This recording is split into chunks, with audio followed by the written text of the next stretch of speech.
All right, we are back with one of the greatest MMA pioneers of all time, a man who was just feared in and out of the ring, in and out of the cage. He did it before anybody else. I'm Bear Gidio. This is Rampage Jackson. This is the Jackson Podcast, and we are here, ladies and gentlemen, boys and girls, children of all ages, with the man himself, Tank Abbott. Hello, everybody.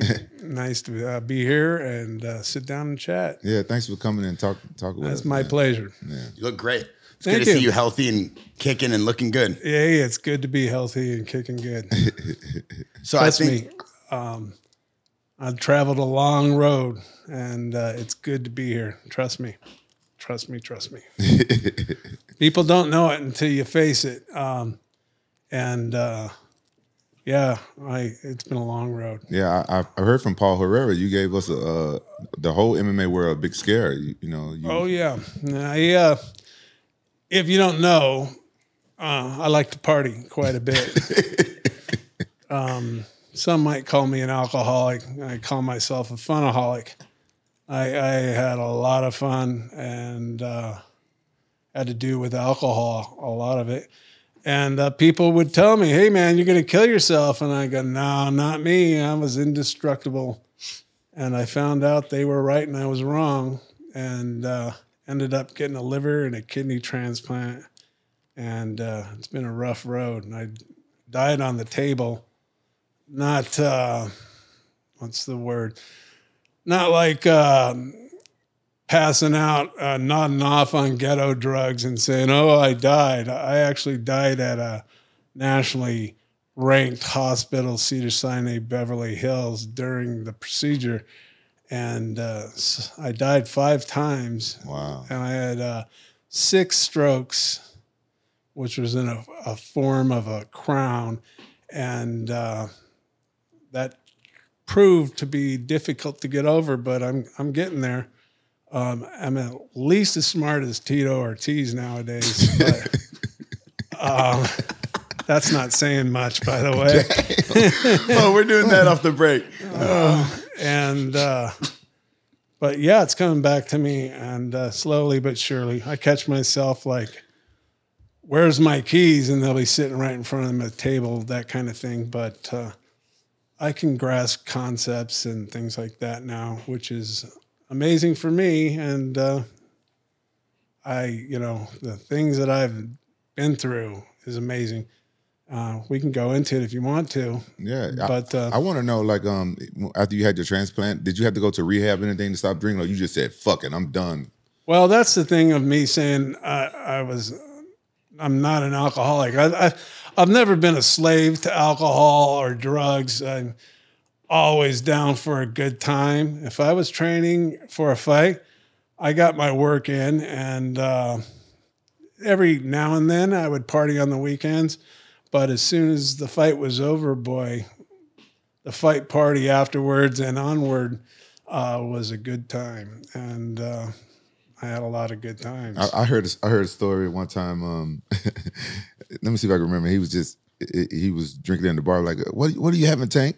And he said he had like vodka and cranberry, right? And they said it was full of vodka with just like a little splash of cranberry.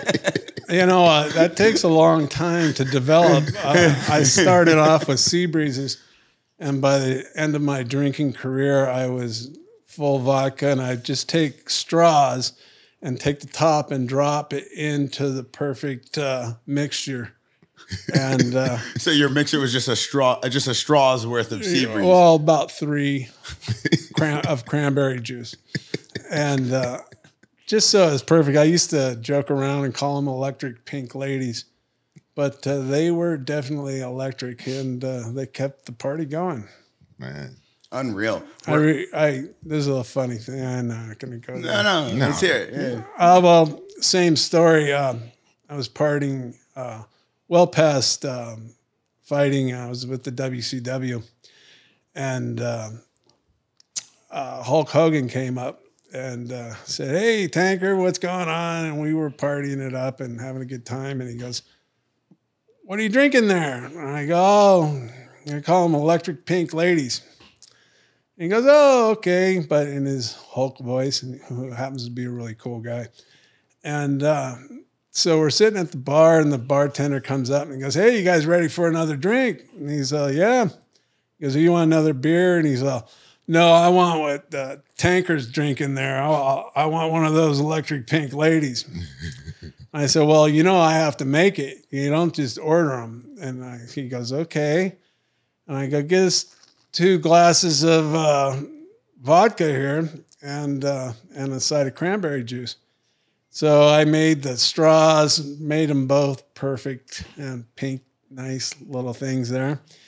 And I go, "Here we go." And we go to clink our glasses and take a sip. And I was immune to him by then. And he took a sip and almost did a spit take, like, "Jesus Christ, brother, you drinking this stuff?" And I'm like, "Yeah, like what was wrong with that?" And he's like, there were some good times back in those days. Have you ever partied with Ric Flair? Yeah, sure have. I partied with a lot of people. Yeah. Who was a better time, Ric Flair or Hulk Hogan? Everybody's different. Yeah, I like that. Yeah. I can imagine him, Hulk Hogan, and Ric Flair going at it. Oh my God. What a combo that would have been. Ric Flair's so cool. He was here last week. We went out to dinner with him, and we was having drinks at dinner. And I don't drink a whole lot, but but I drink, and I was drinking a couple of old fashions. And by the time the dinner was done, I was kind of like, buzzed. He was like, "Let's go get drunk." I was like, "I got drunk at dinner." Yeah. Rick was up there. Yeah, he had like probably 3 or 4 rounds at dinner, and then when we're walking out of Nobu, he says, "All right, now let's go drink. Let's go to the bar." And and I remember looking at you like, "Didn't we just have a party? We've been there for like 3 hours." Yeah, he's a lot of fun. Yeah. Oh yeah, Rick likes to get down. Everybody does, it's not a competition or anything like that. It's just who can have much more fun. I feel like your generation of fighters and combat sports athletes and entertainers like Ric Flair and Hulk Hogan, you guys definitely knew how to live it up to the most present in the moment partying. And in today's time, it's a lot more for partying and social content. Back then, it was just to have fun. Yeah. We talk about partying, and you were probably like the original king of Huntington Beach. You were the original king of the town. Huntington Beach bad boy. Huntington Beach bad boy. Well, that's another thing Tito's ripped off from me, but I really don't care. Why you say that? He lived up to the Huntington Beach bad boy when they all figured out they voted him in as mayor, and then the city council, and then they made him mayor pro tem. And I was thinking, what the hell is a pro tem mean? And the only thing I could come up with is that it was mayor pro temporary, because once they found out who he was, they booted his ass out of town. Not being that he's such the brightest guy in the world, but they were like, "Oh my God, what did we do?"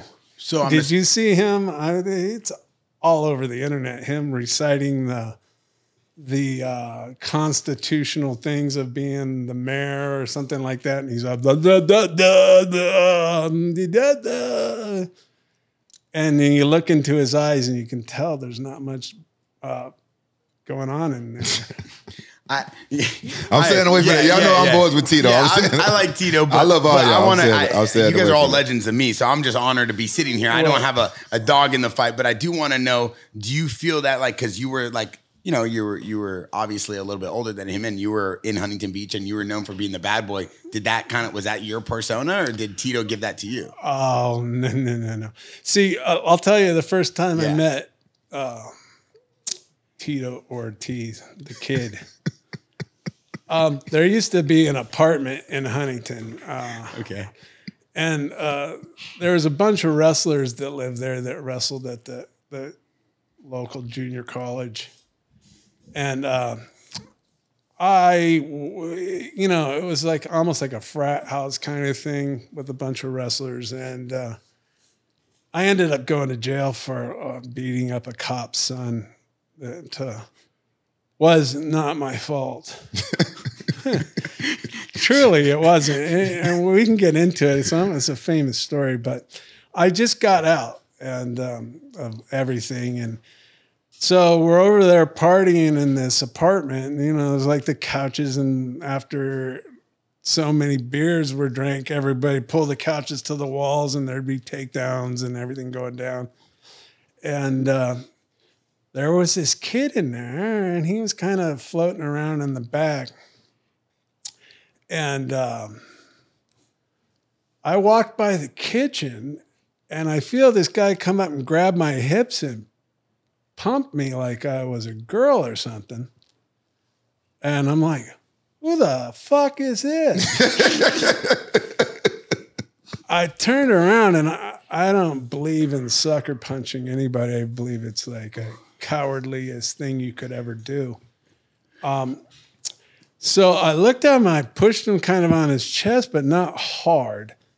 And he kind of flew back a little bit and he kind of puffed his shoulders up and his chest out. And I go, who the fuck you doing? I go, who do you think I am, man? And he's like looking at me. So I used to ear cup people. I put my hand in like a cup and I smack you upside the ear. And I'm very strong.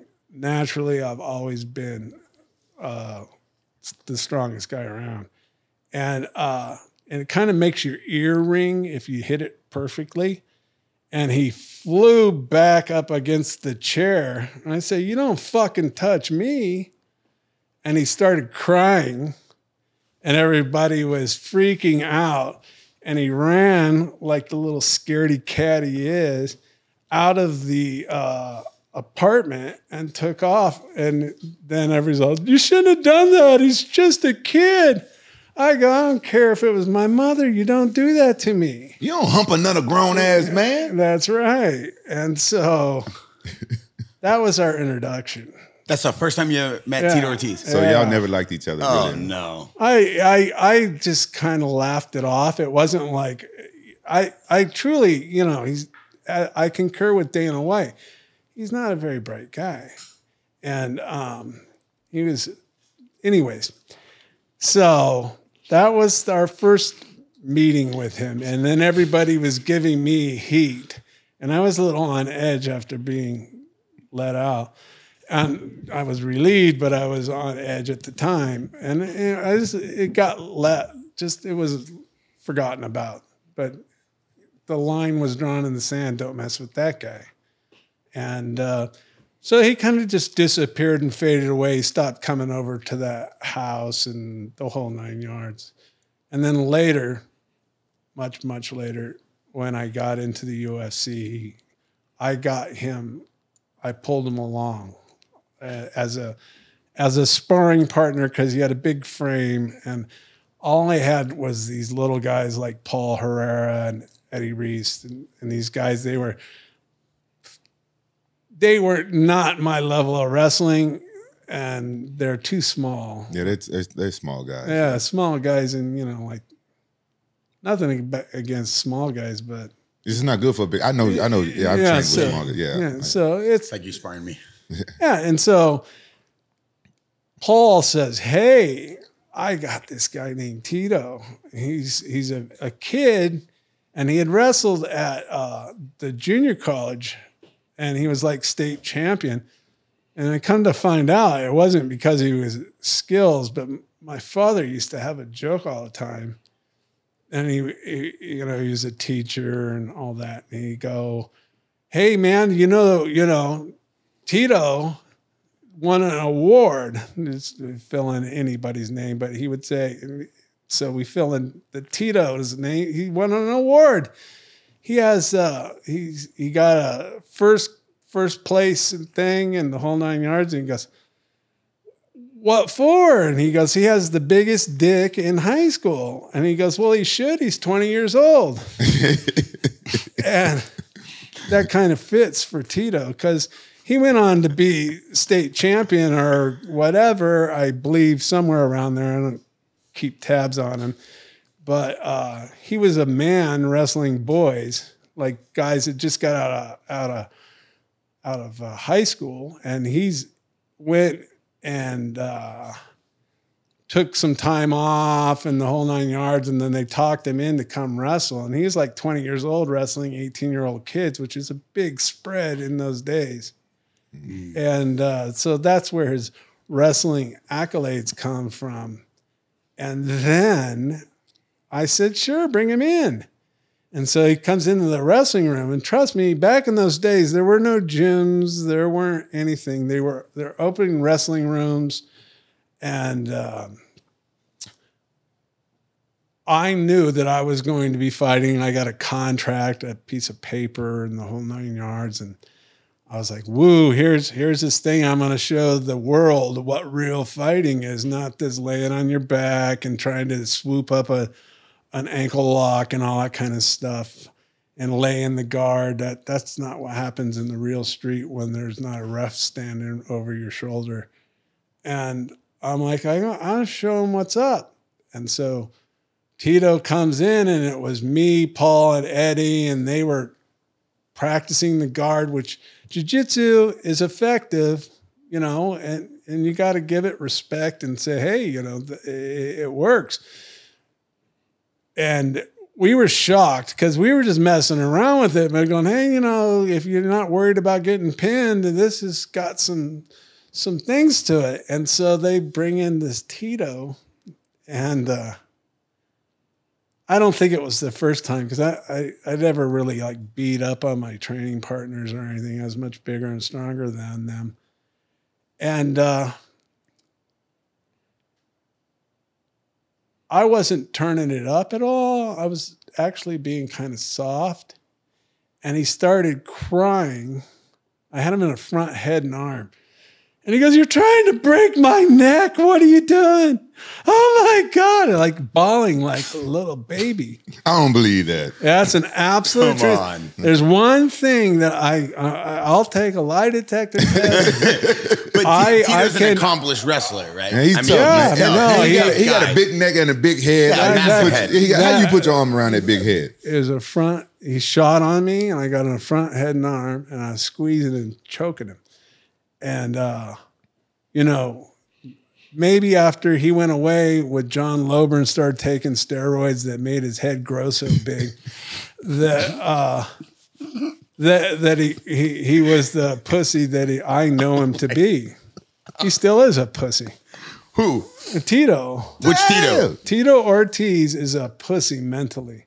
Really? Oh, don't believe he is a con man.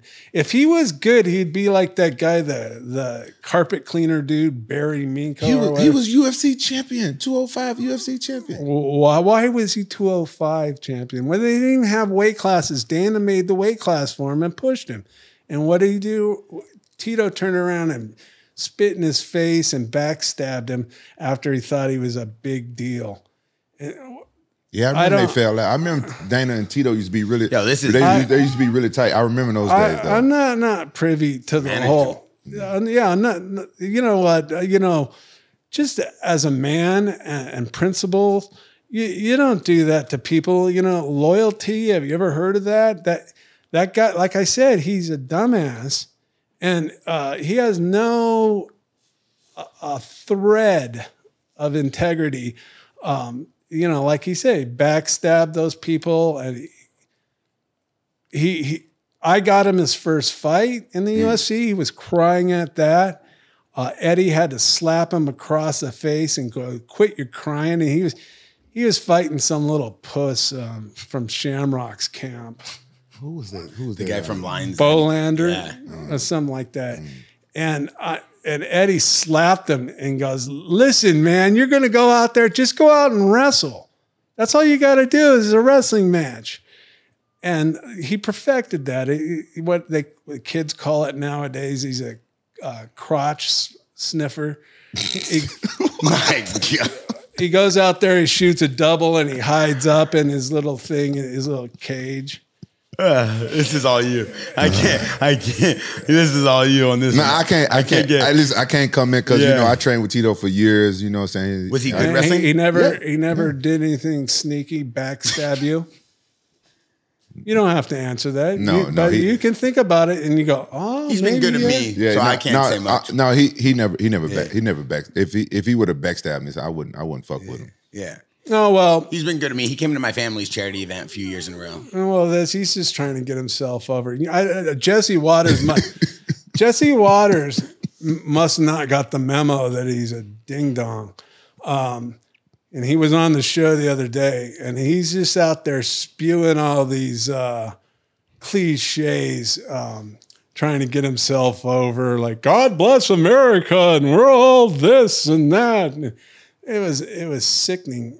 Anyways, he cares about the country. He cared about Huntington Beach. I think that's why he ran for office. He did try to protect the streets during the lockdown. No, yeah, that's easy stuff. I can throw a T-shirt on and say, "Hey, don't do that." oh my God! You have no idea the guy is a con man, bad human being. Well, I will tell you this. I've said this once or twice before. Okay, I was going to fight somebody. I can't remember who, when, where. Might have been that Hugo Duarte guy or something. Mike Tyson of Brazil or something. And so Tito Ortiz, he's a finagler. He finagled his way to a scholarship at Bakersfield. What's a finagler? Someone who like finangles. They like finagle into situations. No. Okay. Finagler finangles. Oh, he work his way into something. It's like a magic dust. Okay. Anyways, he finagled his way into a scholarship. He's a finager. Finangler. Yes. Okay. And so, anyways, so he's up there wrestling at Bakersfield. And we're still kind of on the whatever, you know. And I'm like, hey, you know, maybe we should see if I can get up there. And then I find out that the heavyweight wrestler up there was a national champ. The guy, I believe, don't quote me on this, but I'm pretty sure it's somewhere around there. But him and Brock Lesnar were going back and forth. And his name's Stephen Neal.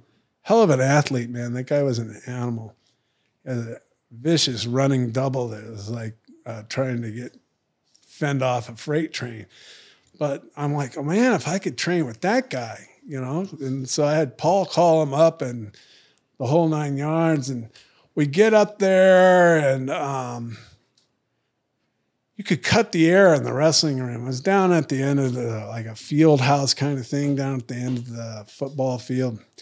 And I walk in there and I'm like, oh, you know, maybe they're like, thinking like, oh, who's this guy think he is a ultimate fighter, not realizing that I've wrestled my whole life, like from 8 years old on. And so I'm in there and we had some good workouts and, you know, I tried to drive up there as much as I could. And we were doing it, me and Paul Herrera were getting up there. And one of these days it was kind of overcast, rainy, cloudy, the whole 9 yards. And we walk out and Tito's sitting outside waiting for us.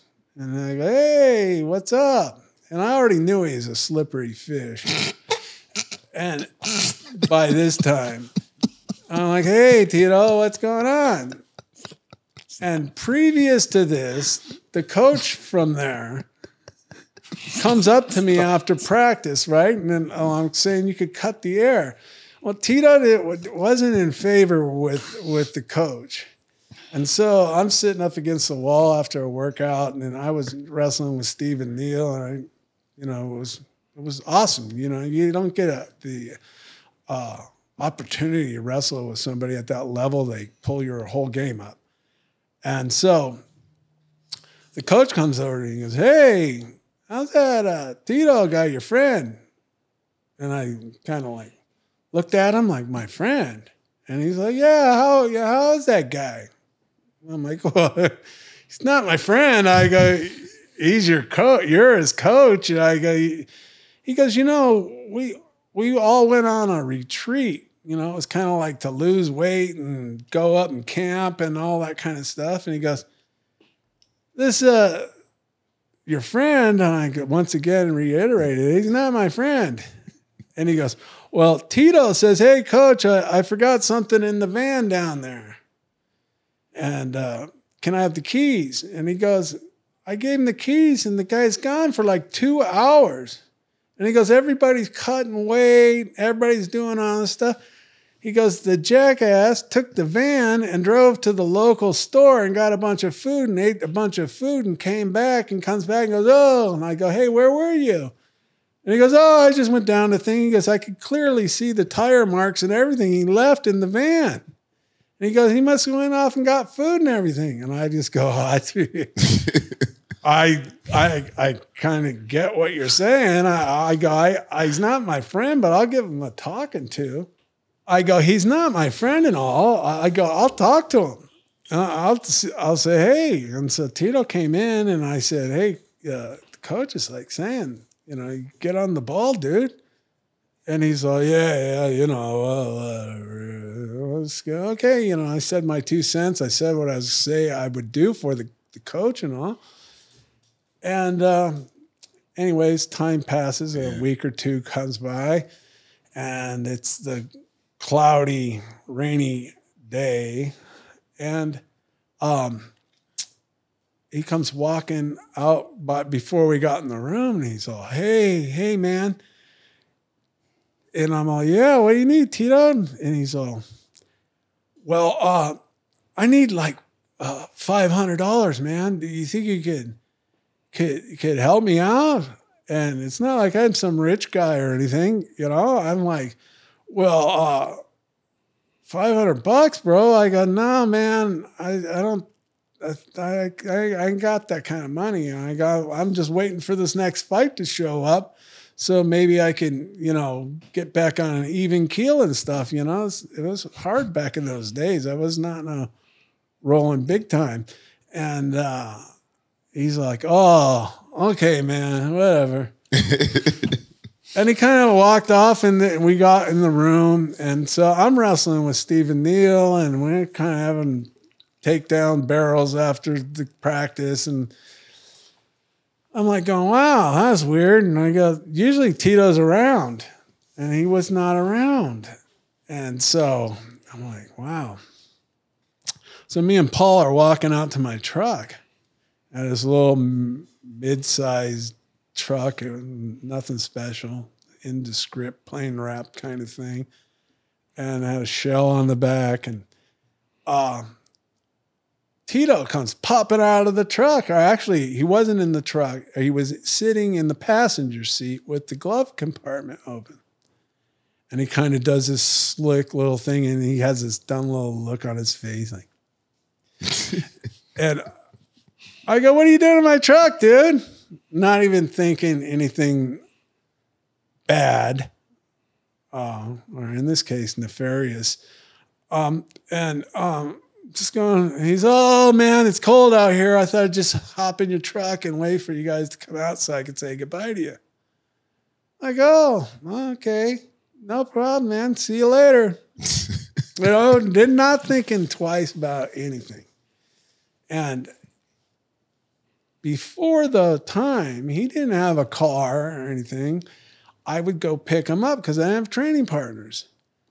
And so I'd go pick him up. And I went through an ATM one time with him. And all of a sudden, I had this feeling. I'm like looking out the window through the thing. And I stopped myself and I turned around. And he's like leaning all the way up on the dash trying to see the numbers on the ATM thing. I turned around and I said, what the hell are you doing? What are you looking at? Yeah. And he's all, hey. You like his, have you ever seen him with that little look he has? He looks like Curious George or something. I feel like a lot of people have a unique relationship with Tito. Yeah. Like I have a relationship with him. You have a relationship. You have a relationship. Because he's a con man. Dana has a relationship with him. He'll mirror whatever you want him to be. Anyway, so he kind of laughed it off or whatever. And I just said, yeah, whatever. Like there's nothing in there for him to take. But at the time I had a blank checkbook. And so I'm like, yeah, whatever. So I go, I fight Hugo Duarte. I was on that night. It was an easy night, and come home and I'm in party mode, whole 9 yards. And back in those days, you got your return checks in the mail, and they're all like returned. And me and Eddie were at my house, and I grab my mail, and I take the thing off, and I going through my checks. Yep, like AT&T, whatever. And yep. What? And it's his brother's name. And it just happened to coincide with to be the day after he asked me for $500. And it was for $500. That's how bright the guy is. And so I'm like, oh, hell no. It's $500. It's $500. So I drove down to the bank. I said, hey, look at this. And they go, you know who it is? I go, yeah, it's this guy, and this is his brother. His mother from a different father's brother kind of thing. And who cares? But anyways, so that was the connection. And the bank goes, oh, okay. And I go, this is the guy who did it. And then they said, oh, well, we're going to reimburse your account right now. And I'm like, okay, no loss. And I, forgot about it and didn't really think about it. And all I could come up with is that his brother must have paid the money, the $500 to the bank, and they just dropped it. But I would be assuming that, but I have no idea. So that was the end of me talking with Tito. That was the end of y'all friendship? And, well, I wouldn't call it a friendship. Yeah, working out partner stuff. And he had got that Bolander fight. And there was a thing, and see, they would send tickets for your training partners and stuff like that. And I go, okay, we're going to have a fight in this thing. And so he went, and I don't remember what fight it was. I think in Augusta, Georgia. It might have been with Fatso Ferrozo. I'll tell you a story about that whole scene. Anyways, so him and Kevin Randleman, they were all staying in a different room than the fighter did. They let Eddie and Paul and all that. And him and Kevin Randleman come running back to the hotel room. This is hearsay from Eddie Reese. And he said they came back with 2 pillowcases full of candy and donuts and all that kind of stuff. It seems that they broke one of those candy machines with the corkscrew things, and they raided it and put it all in the thing, and they came back to the thing, and they're like, going, well, obviously, the people that owned the UFC at the time found out about it, and he was no longer allowed to come on to the shows. Who, Kevin or Tito? Tito. And, I wrestled with the thought about bringing Kevin up, but hey, you do what you do. Yeah. And so later on, I'll skip it, and I'll come back to it. But anyways, that led to Tito not coming to the shows, and he broke a candy machine. Yeah, he broke. Did you ever hear about this? No, I never heard about that. Yeah, I never heard about it. Well, no one knew about it except for that little circle. One thing I want to ask you as we talk about the fights that you had, because you had legendary highlight reels and you have crazy fights. Me and Rampage were watching some of them this morning. Is that your fight with Don Frye was one of the earliest highlights in the UFC, and it seems like you had like a crazy jab. Dude, Don Frye is massive. You barely touch him, he kind of goes flying, and it was just like a straight jab. It wasn't even like a right hand. That's an up jab. It was an up jab, and I could hit you pretty hard with an up jab. Like I said, I have freakish strength. Well, I used to. Everybody's getting old. And freakish strength. And I could do upright rows with like 365. I've heard stories about this. And like I said, once again, I don't tell stories. all you people go, oh no, he's lifting with fake weights and the whole 9 yards. Paul Herrera confirmed he was really strong. Really? Yeah. And so an up jab is just whap, and if you whip it and you know how to punch somebody with an up jab, and I was very fortunate to have the boxing trainers I had, it'll zap you. And I zapped him right on the chin, and he's not the only person I put on their ass. And they develop, because you can't see it, and until you're on your ass. And then you go, oh. And anyways, you want to get into that Don Fry fight. Those guys, it's not the up and up BS that goes down like it's not the up and up. There's a lot of BS that goes down with my fights and everything else. I don't know why they wanted to kill the only person that people wanted to watch fight. I mean, but Don Fry came back around and he was on Queer Street completely. And I was racking him up pretty good. And he stumbled onto my foot. And I was moving back trying to get distance in my thing. And I fell on my ass. And he jumped on me. And at that time, this is the rear naked choke and all the stuff. That you guys out there, you have to understand that this is the infant stages of things. The people didn't know about this kind of stuff. I had an idea, like, what if someone gets on my back? What am I going to do? And, Paul's like, like a leg ride, just peel him like an orange and it hit a somersault really hard and they'll, rip right off of you. But I opted to turn to my ass and reach down and grab his toes and dig my elbow into his thing, and I could put some good pressure on his ankle.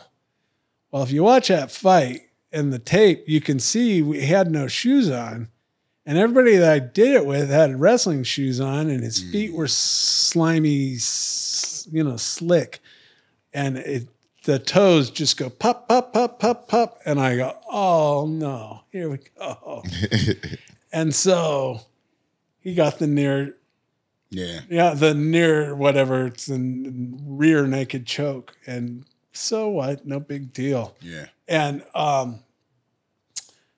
anyways, he fought his friend before he fought me. Now, this is tournaments. This is completely different. Back in those days, you fought and you trained to fight in a tournament, not against somebody else.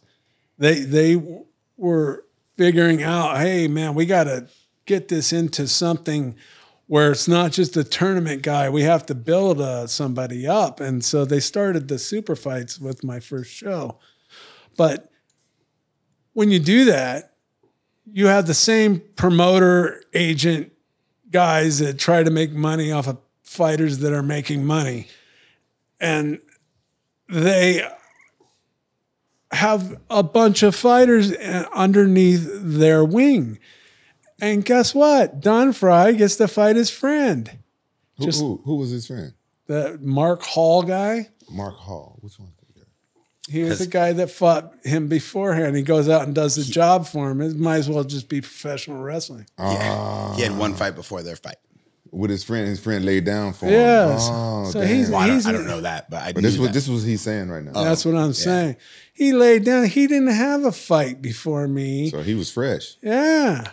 And so, I think I fought that Cal Worsham guy before that. And like, oh, you almost threw him out of the mat, out of the octagon. Oh yeah, I remember that. Yeah, well, I could have thrown that guy 5 rows into the thing. Like I told you, I was very strong back then, and I sat there. I had a minute to think. His ass was up on the pole there, and I go, if I throw that fucker out, he's gonna come back. And I'm going to have to take him down again and beat on him again. I could just chain pull him off the fence and finish it. And that's what I opted to do. And I didn't realize that people thought that was going to be like a thing. Like, wow, they made a rule out of it, I guess. If you can't throw people out of the cage? Yeah, because you can't. of you? Right. And a lot of things they did, they go, oops, we didn't think about that. Like the fish hooking and stuff. And so then, then I had to fight that fight. And then I could be off, kind of like I said.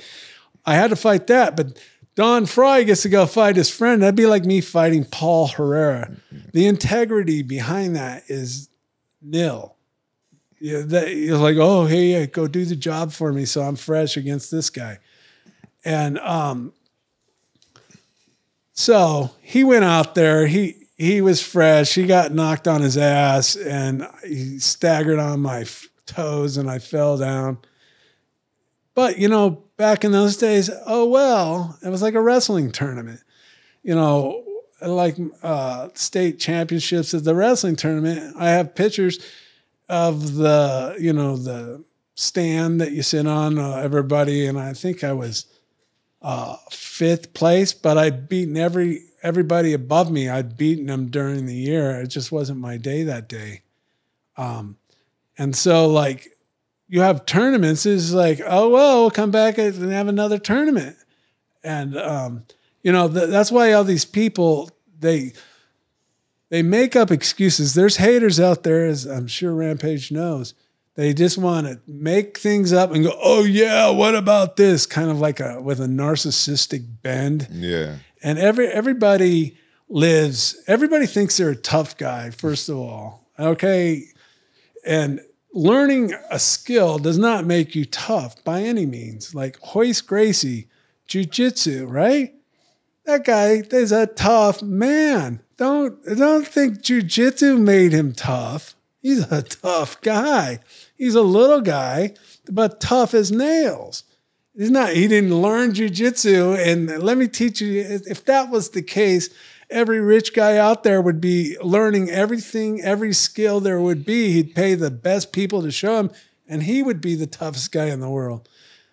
Fighting is a whole emotional thing. It's how mentally tough you are, the tenacity you have physically and mentally, like choke holds and all that kind of stuff.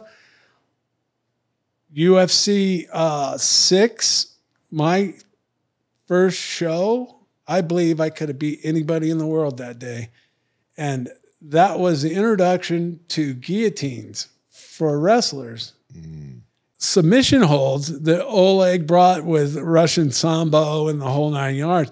You shoot a double leg and your head and neck is sitting out like a tree to be chopped down. He wrapped his arm around me and he sucked that up so tight. And I, just out of mental toughness and tenacity, pulled my head out of that thing. I don't know how long it was, but it was for a bit. And you turned purple. Yeah. But I wasn't going to quit. Fuck no. That's not in my vocabulary. And so I pulled. I finally popped my head out and started laughing in his face. And, what are you going to do now? And then that's when I started fish hooking his ass and banging his head on the ground. And anyways, so we can get into. I couldn't imagine fighting back in those days where there was techniques out there that I have never seen or heard of. Yeah, it was in infancy. It was a whole 9 years, like guard and all that kind of stuff. It was like I was 100% American wrestling, and I didn't take any striking. You just no. I'm talking about in my head. Oh, okay. And then we're gonna delve off into a tangent here, but I'd wrestled my whole life since 8 years old, all the way till when I was crawling on the mat when I got back from surgery. That I've always considered myself a wrestler, and when I got into the UFC. And I sat at home just like everybody else that thought they were tough guys and wrestlers and everything. Oh, wrestling this, and this. Oh, wrestlers going to kill these guys. Wrestling. Oh, yeah, you're going to lay on your back kind of stuff. And so I go to meet Art Davie and goes, "Oh, we already got a wrestler. He's Dan Severn. He's a wrestler." And I'm like, "Yeah, but he's not a fighter. I just got out of jail for fighting, beating up a cop's son." And he's like, "Yeah," and I go, "I've been in 1,000 wrestling rooms. They're wrestling tough, but they're not fighters. They're not tough." And so that goes down, and I go, "Well, then you can come up with something." And he's like, "Oh, wow, well, you're not a black belt in anything?" I'm like, "No, that doesn't work." Yeah, motherfucker, I'm a black belt in wrestling. Yeah. And at that time, they were all, Art Davie is a jiu-jitsu guy, Gracie's. It comes from the Gracie camp. And Big John McCarthy is a stooge for many things, but he was also a stooge for Hoist Gracie, or Gracie, not Hoist, but Gracie Jiu-Jitsu. And you imagine that cream puff rolling around on a jiu-jitsu mat. Man. Anyway, so they go, "Oh, that guy will be perfect. We'll get Big John McCarthy," or McCartney, or whatever his name is. Anyways, we'll get him to referee, and he can walk out with his heavy badge and yell, "Are you ready? Are you ready?" I swear to God, that guy must practice that in his underwear in front of the mirror. Damn, Tech, I didn't know you was a savage like this. Yeah, you don't. He keeps it so real. Yeah, I want to ask you about Paul Herrera and his fight in the UFC. Did you get him that fight? Did you get him started in the UFC? Oh, well, all right. So let me tell you how Paul got involved. He wanted, Paul's a tough man in his own right. He's kind of size limited, but he goes and he wanted to get in the UFC and all this kind of stuff. And I was back when there's no weight classes and the whole 9 yards. And I was kind of scratching my head going, "What do you think you're going to do?"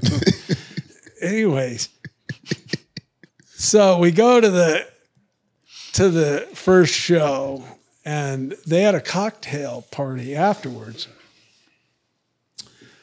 And it was in infancy, man. This was all new. And a year prior to that, I checked myself into jail, like July 5th, for the same exact thing. And I had to go do 6 months or whatever. I ended up getting piece of cake time out of the deal. But Paul, so I had a roommate, and he drove out to see it in Casper, Wyoming, and he brought his friend. He is a big football player guy, and he brought his friend who was also a football big dude. I think they went to the Arizona, whatever, Tucson area, whatever colleges out there. Anyway, this guy that he brought with him that was on the offensive line was turned out to be like some famous bank robber dude, like the Gentleman Bandit. Don't quote me on that, but like a name like that. Anyways, so the cocktail show afterwards, and mind you, I was a thug in their mind. I was a thug from the streets, because they decided to call me Tank after the street fighting legend on Any Which Way But Loose. Oh, that's where you got that name from. Yes, because they didn't know what to do. They said, "Oh, you're not an American wrestler." And I go, "I am an American wrestler." And he goes, "We already have one." He goes, "Let me think about it." So they called back in a couple of weeks, and they go, "Hey, we want to call him Tank."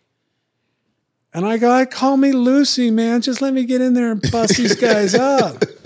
I don't care." And they go, "Oh, really? You don't care? We're going to call you after the movie thing, like Tank Abbott, the real street fighting legend." And I go, "Well, it kind of fits." That was his name in the movie as well, wasn't Tank Abbott, wasn't it? No, Tank Murdoch. Oh, you're right. Okay, my bad. And so, and then, subsequently watch a movie. I wasn't really a movie guy. I'm still not. But I like that movie though. yeah, everybody does. So, and you never seen it though, have you? Nah, You're too young. A clip. You don't know which movie he's talking about, do you? Nah, Clint Eastwood. Nah, it's a great movie. They need to remake that. No, I just watched it. I watched a little YouTube clip of like the name, and it shows like a little clip from the. It's like a and so guy with the gun or whatever. So they got it all set out, and I go, I am. Check it out, man. Look around, and that's when McCartney, being a cop and all, looked into it, and he goes, "Oh no, this guy's for real." And, he just beat up a cop's son. And I'll get into that whole scene. Yeah, I'm sure he didn't like you much because of that. Oh yeah. And so, John is a stooge for Gracie Jiu-Jitsu. What do you mean? Well, when you're a stooge, you're like, oh yeah, Gracie Jiu-Jitsu. That's your identity, and you believe in it. But isn't Gracie Jiu-Jitsu like the best Jiu-Jitsu in the world? Yeah, he's not saying that, but he was just... when you're a stooge, you're into it. You could be a stooge for wrestling. So he was just overly into Gracie Jiu-Jitsu. He was nut riding. Oh, yeah. Really? Yeah. Really? That bad? That's what he was saying. That bad to make That's what he's saying. That's not my words. That's what he's saying. Good clarification. Yeah, was that bad? Like, did he do anything that upset you? Who, McCartney? Yeah. He got What'd he do? This all fits together back to the Paul thing. Yeah, I love it. Perfect segue. Yeah. Do your thing. And so at that time, I'm the thug and the whole 9 yards. And first of all, I'm like going, everything. It's like, I don't know if you guys understand this or not. It's not an understanding thing, but I believe that everything's written. It's a spiritual kind of thing, and everything happens for a reason. Somebody wrote it, and there's a reason why I'm sitting right here, right now, that kind of thing. Anyways, so there's a party after the show, and I'm like going to jail less than a year later. I went July 5th, what was it, a week more than I had to check myself into jail. So it was a year and a week later. And I walk into this cocktail party that they had at the arena. And after they x-rayed my hand, I had to go to the hospital, not for someone sending me there, but for me sending them there. And they x-rayed my hand, and then so I was kind of late, and David Hasselhoff, and it was a guy that got his dick cut off, Abbott, and all those A-listers were all there. And so I walk in, and the whole place swarms me like I'm one of the Beatles or something. And I'm like, what the hell's going on? I was like, it was like overnight. And all the way up until that point of my first fight, they had they're going to pick the fights, and they had this big ball that went around. They're going to pick the tournament. And I was the first one that they picked. And then the next one, the ball goes around. It was the 400-pound bone-breaking Samoan. Oh, damn. And I was like, the whole table that I was sitting at with my crew, and there's like 20 tables in this auditorium kind of thing with a stage. They all jump up and go, yes! And the whole rest of the thing are all going, looking at the table going, who the hell are these crazy people? He just drew the 400-pound bone breaker. They go, oh no, you have no idea. He's just a fat guy hanging from a heavy bag, hanging from a chain. And they're sitting there, and I'm like, for the days before the event, they had media there and the whole 9 yards, and I was like, this is bonkers. It was all surreal to me. And walking around, these guys don't have any idea. They don't have any idea of what's going on. Hold on a second. What's going on? That's where I'm at. Yeah. And so they haven't any idea. And I'm like saying, I'm gonna F this guy up. You guys don't know what a real fight is. And this bone-breaking guy and this martial arts esoteric BS is not Bruce Lee jumping out of the TV screen here. This is the real deal, and you're going to see what's going to go down. And they all laugh. Oh, yeah, right. So when I knocked out the Samoan and I fucking mimicked him, excuse my French, but when I mimicked him with my arms out, it was just a natural thing. And it was like a big finger to all the martial art people there. See what happened? When I walked through the lobby, everybody go, oh, that's the guy that's going to get killed. He's going to get his neck broken by the neck breaker, you know, that kind of thing. And so when I knocked him out, it was like, see, that's what you get, man. I told you this was going to happen. And so... Wait. That was Big John Matua. Yeah. Yes. I know Big John Matua. Oh, that was Big. Now it's coming back to me. Yeah. Oh, okay. That was a crazy fight. That was a crazy fight.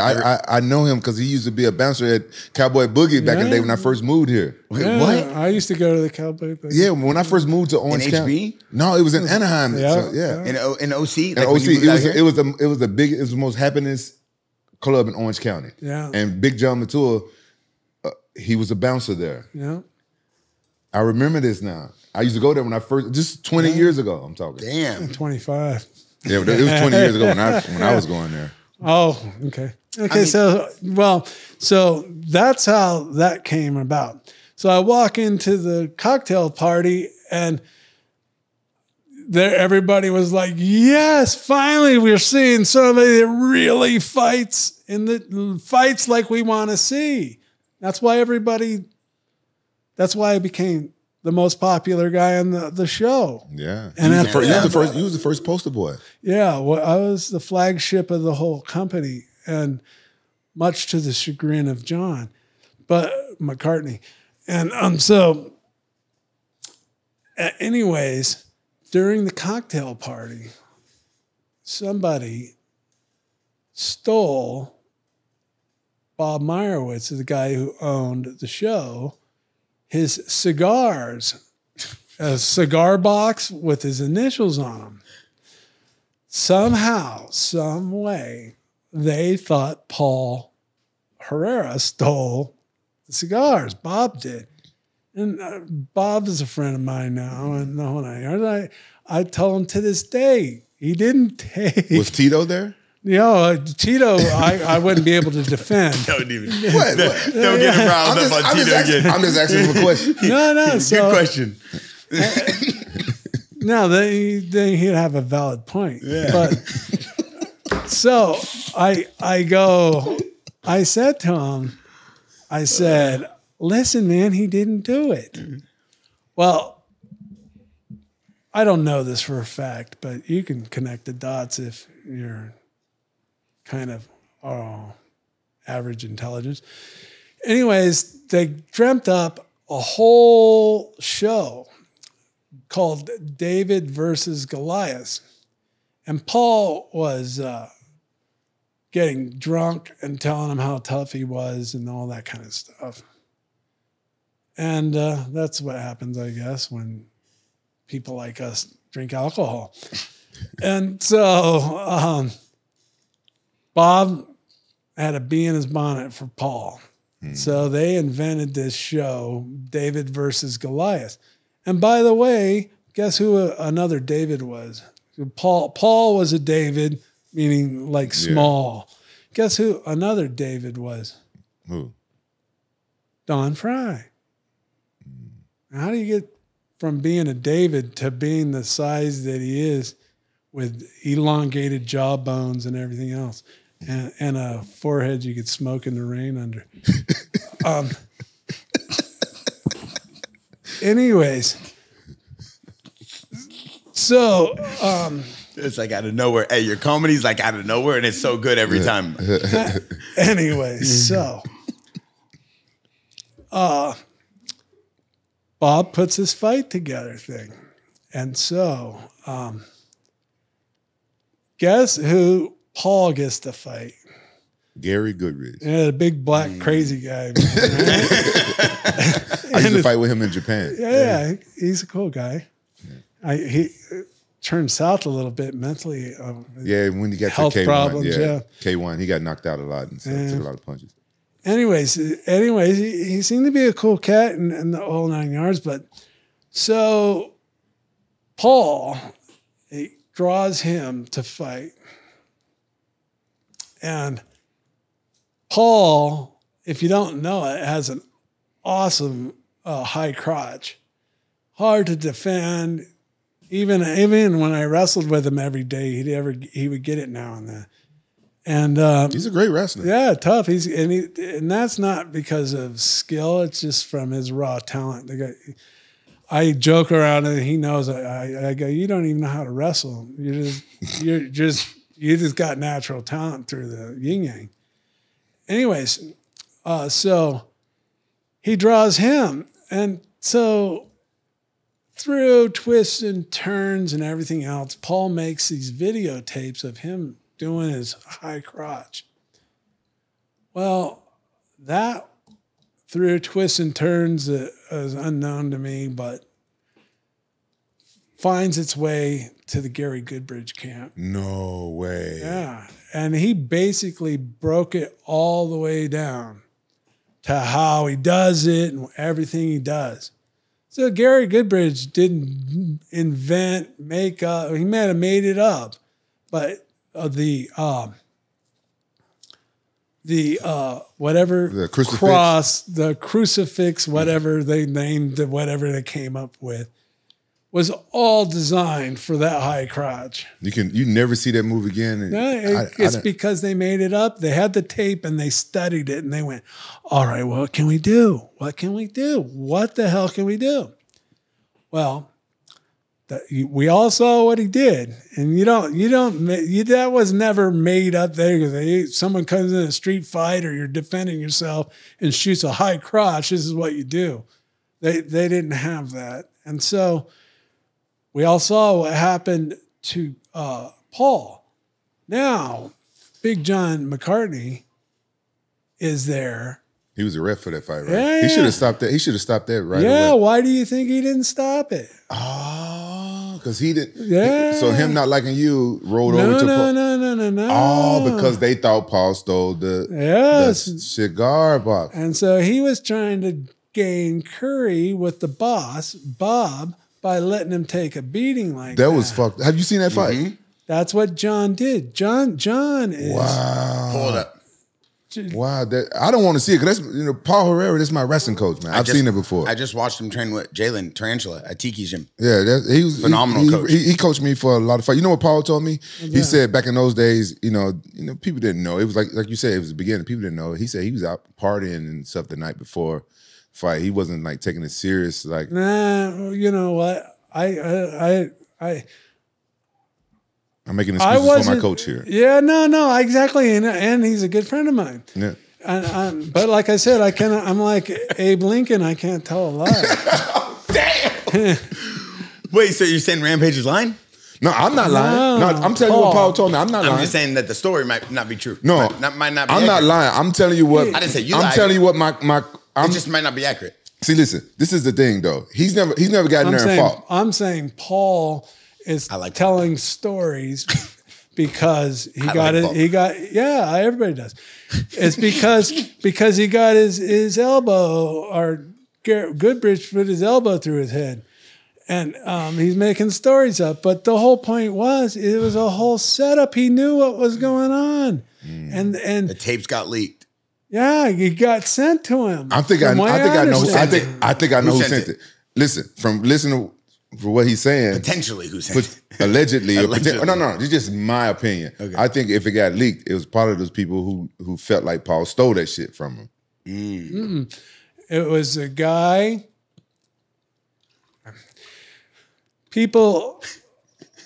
scumbags became managers and stuff like that. And he had Paul reeled in, he thought. And then Paul said, hey, no. Well, he had the tapes already made.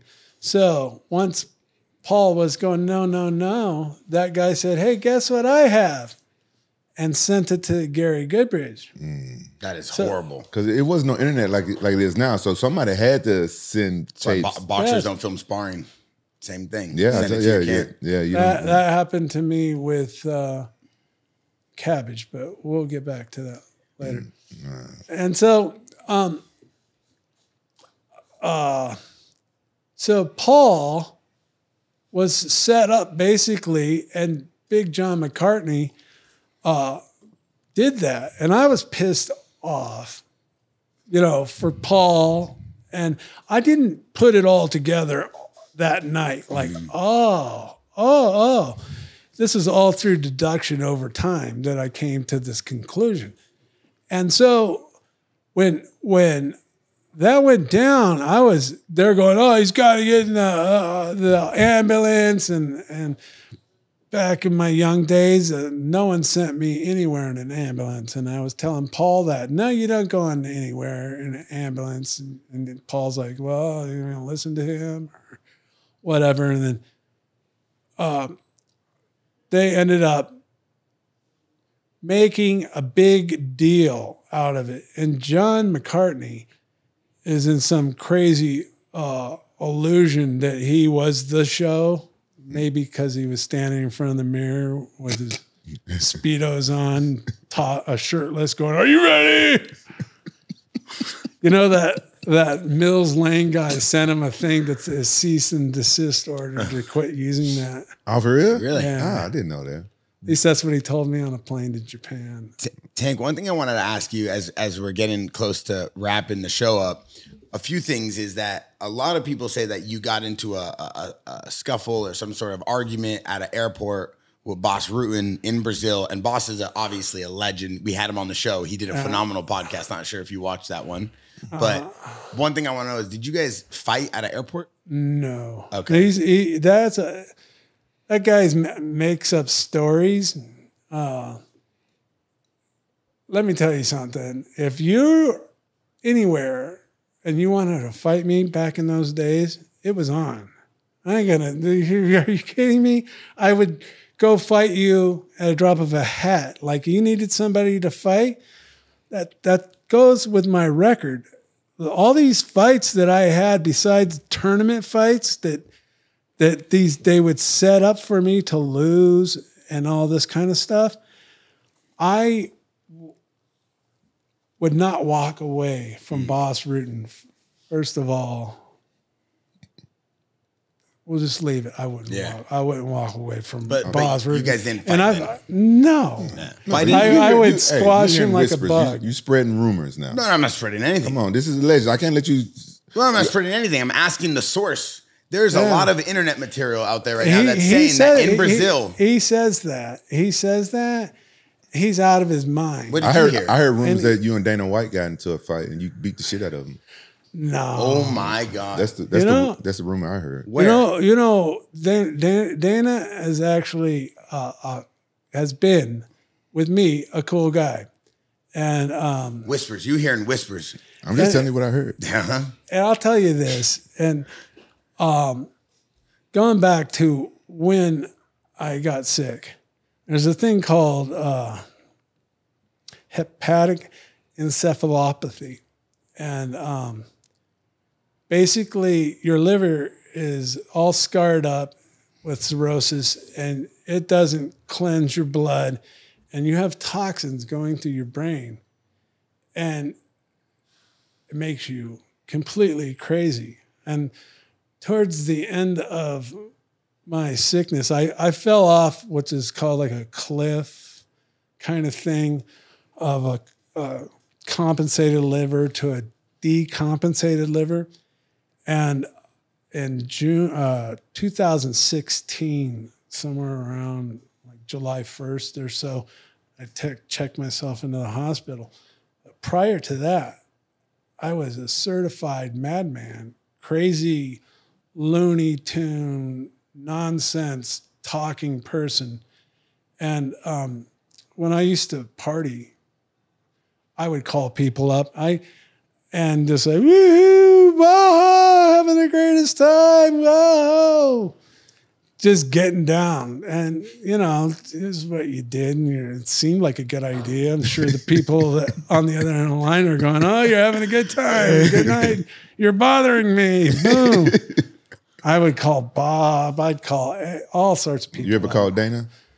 Well, this is what I'm leading to. So Dana was on the calling list now and then. And, just search the phone. Go, oh yeah, let's call this guy up. So, and I ended up calling Dana. And the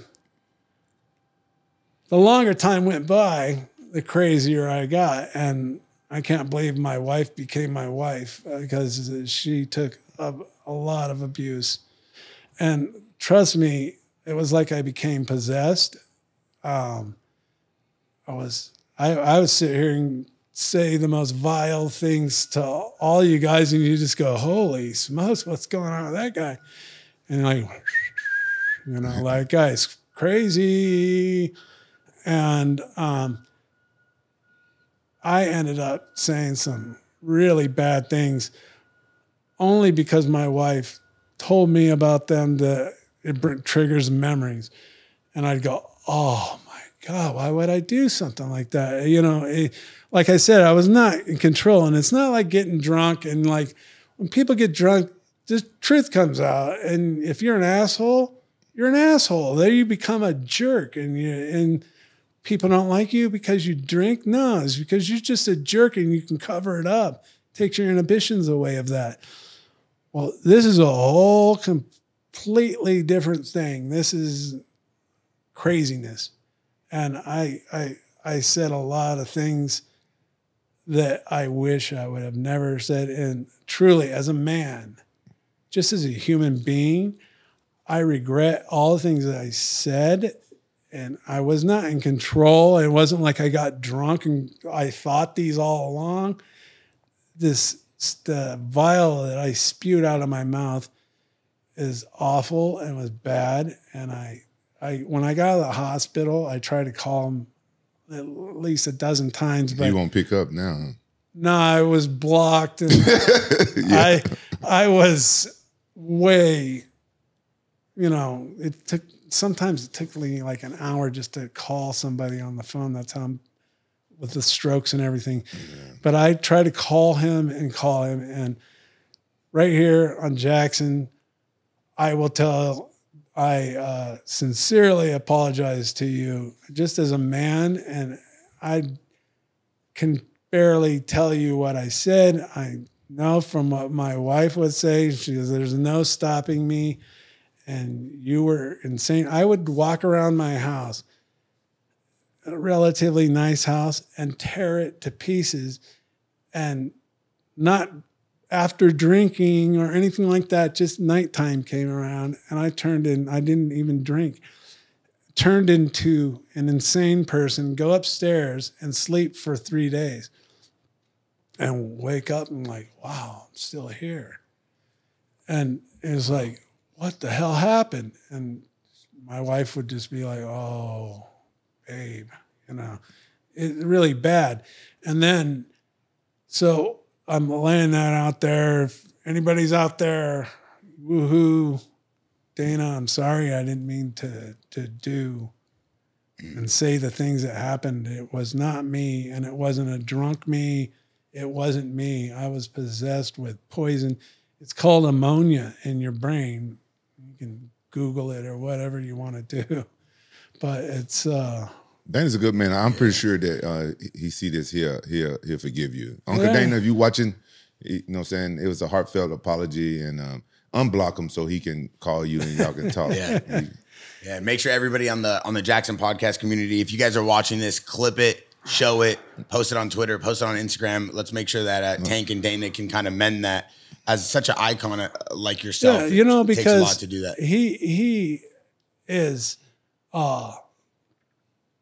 in charge of truly my life, not my physical life, but what I made of my life, Ultimate Fighting.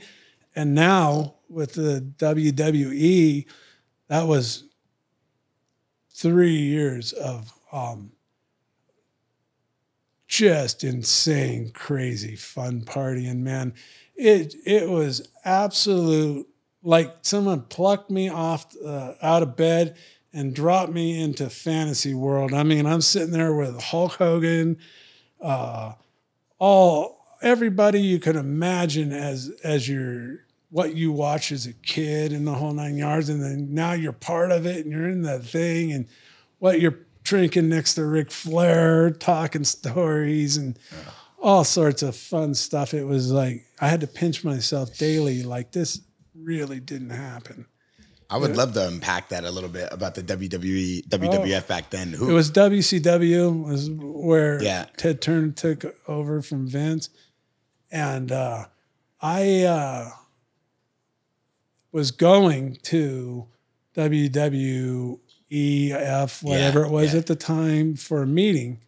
They called me up and saying, well, the wrestling world's kind of small. And so I'm sitting at home, and it was before cell phones. And the phone rings, and I pick up the phone, and it's like, hey, what's going on? I'm like, hey, who's this? Mm-hmm. And he goes, it's Eric Bischoff. I'm like, Eric Bischoff? And he's like, yeah. I'm like, yeah, well, what's going on? And he's all, I heard you're going up north, they call it. And I'm like, yeah. Like at the week up end of the week here. He goes, do me a favor. He goes, you're in the glitz, glory, and the whole 9 yards. Just give me a chance to talk to you. And you go up there and check it out. Just don't sign a thing. Please do me that favor. And I said, okay, sure. And I'm like, wow, I guess I'm going to go check out WWF and WCW. And so I went there, and it was cool. You know, your little tryouts, they have to see if you can wrestle or not. And it's not like amateur wrestling. It's a whole different ball of wax. And so went back and started talking to the guys in charge, and I was like, It was kind of like, oh, wow. It's not what I thought it was going to be money-wise. And then, so I said, I got up and I said, well, nice, something for me to think about. And I go, I am talking to Eric. Whoa, whoa, whoa, whoa, whoa, whoa, whoa, whoa. And it was back in the days where you had an answering machine thing with your tape in there. And they just would not stop ringing me up. And Eric had me fly me out right after that, and gave me a deal that I couldn't say no to. And last thing I said to the man was that day was, I'm into integrity and principles and being a good person and a good man. And he's like, well, you found the right guy. And he puts his hand out, and we shook hands, and he hasn't let me down ever since as a person or anything else. And actually, Eric is a really cool guy. Wow. Mm-hmm. It's cool to hear you talk about like the business side and the way you were as a fighter and your personality. You're very honest, as you could tell. You're very like upfront about everything.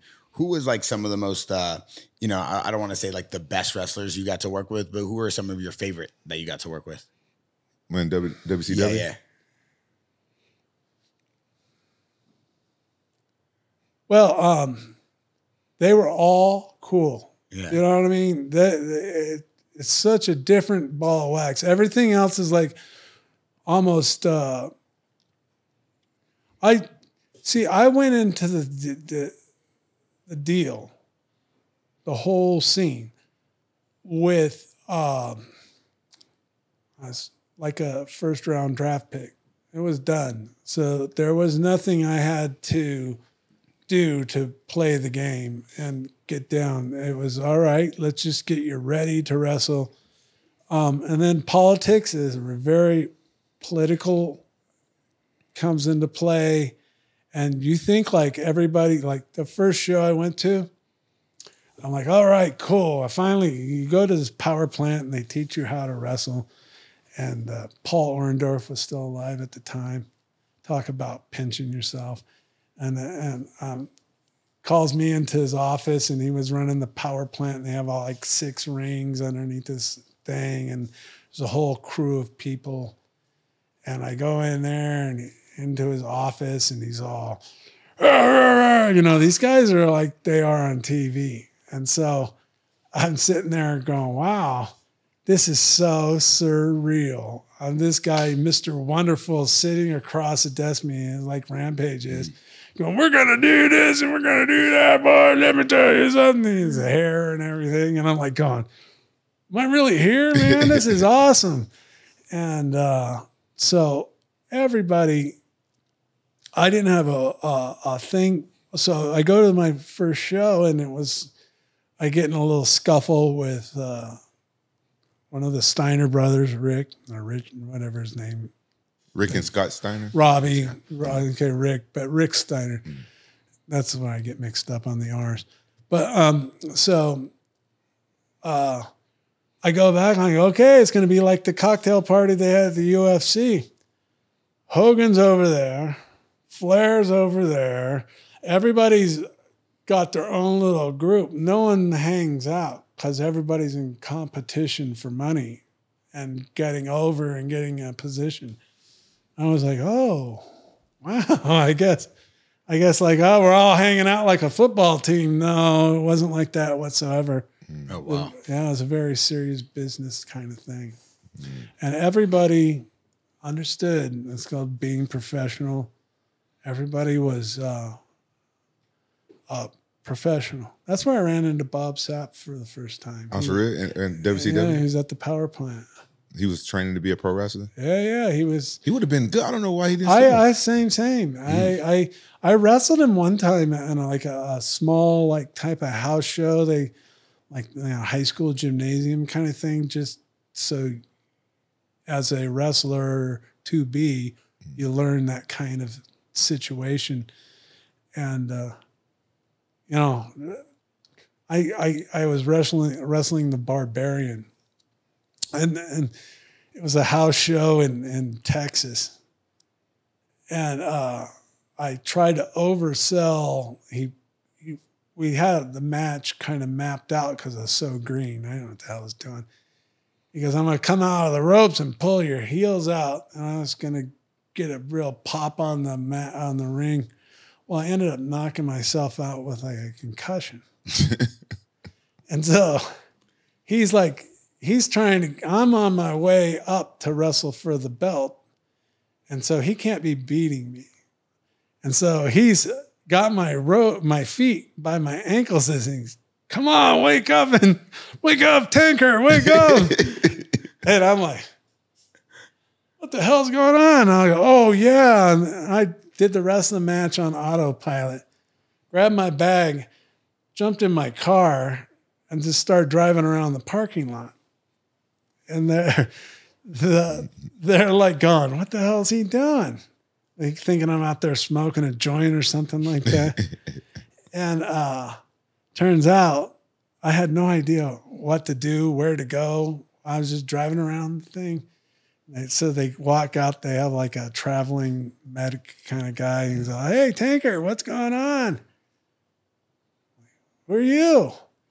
And he kind of slowly puts his hand in there and turns the car off and takes the keys on. He goes, come on, we got to go back inside. And if I would have got out of that parking lot, God knows what would have happened to me.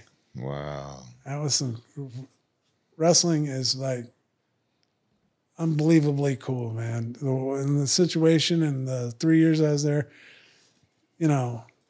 everything you could think of.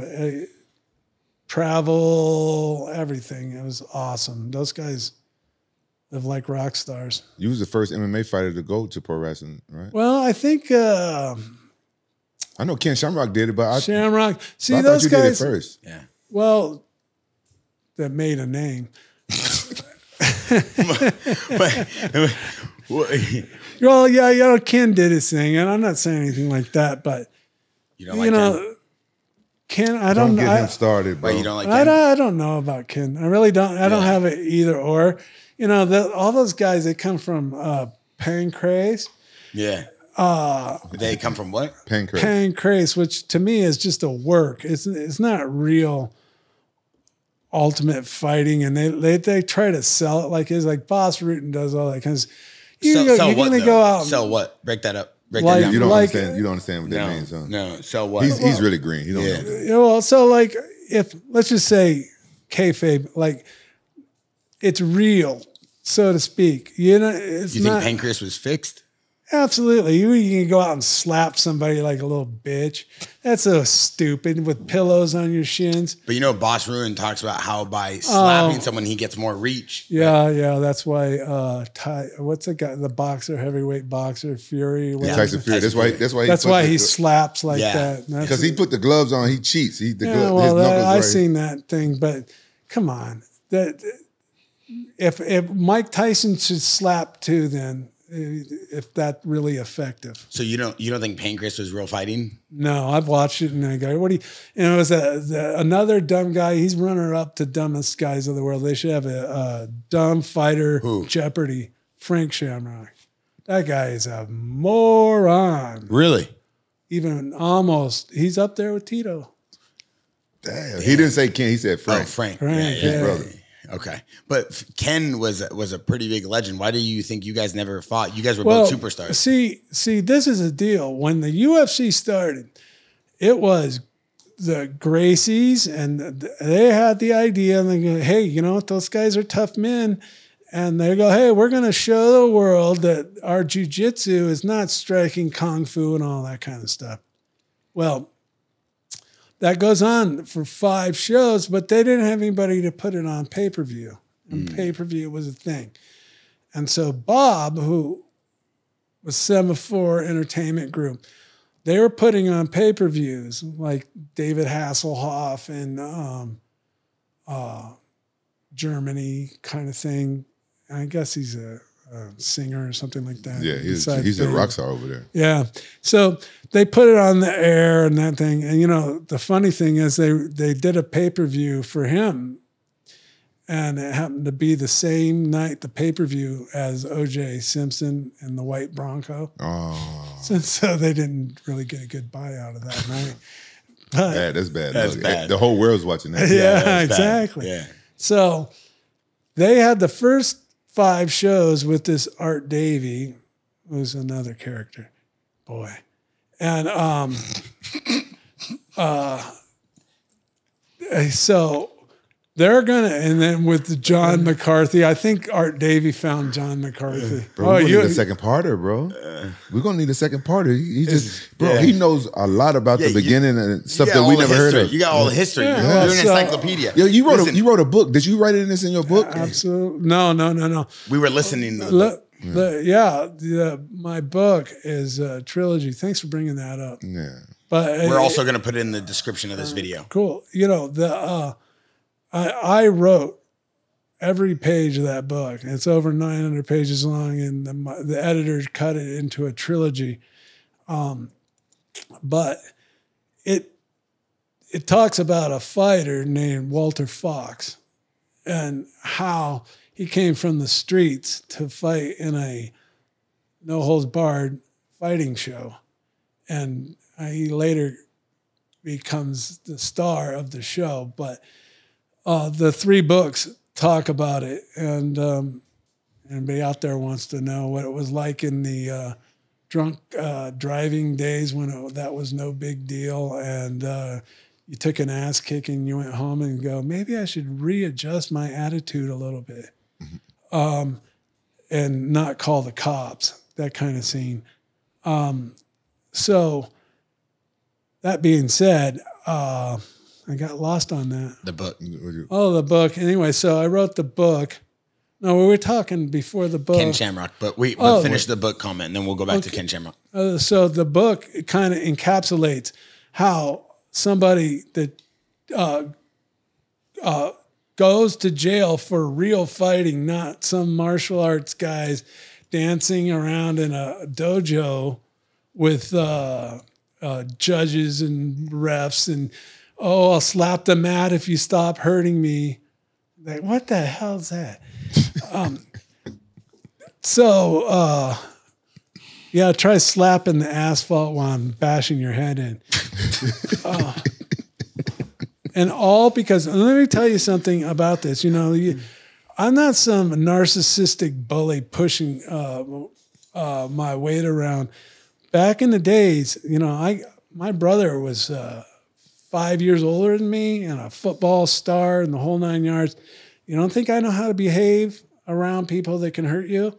I know how to keep my mouth shut and everything else. And these people that run around and that I beat up, they all deserved it. Well, that's a savage statement. No, they begged for it. Seriously. Ugh. I call them beggars, posers, and phonies. They all run around, act like they're tough, and then when you get their ass handed to them, then I'm the bad guy. No, it doesn't work that way. Well, I can say I've seen that before. I've seen people kind of like beg you to beat their ass. Yeah, absolutely. But that's Tank in his prime. Come on, bro. That's the stupidest thing. I didn't look much different than I do right now. I wrestled 190 pounds. I'm not the ugliest guy in the world, but I mean, you just see me like, hey, dude, get out of the way. And I go, oh, okay. No, did you hear what I said? Get out of the way. And I'm like, oh, no. It doesn't work that way. And they would beg me for me to beat their ass. And the more that they came at me as assholes, the more of a beating they got. I like that. And we should touch on the thing that I finally went to jail for. I had a great attorney being here in Newport. That's where he lives.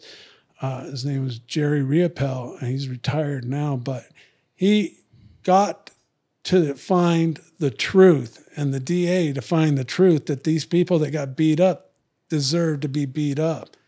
And he was awesome at that. That's hard to do. That's a good attorney. Yeah, no, and I completely have been arraigned. And I was thinking about this the other day. Easily, without doing jail time, well over 7 times. I came up with 5 just thinking about, yeah. And so finally I worked myself through college. I didn't get loans and that kind of stuff.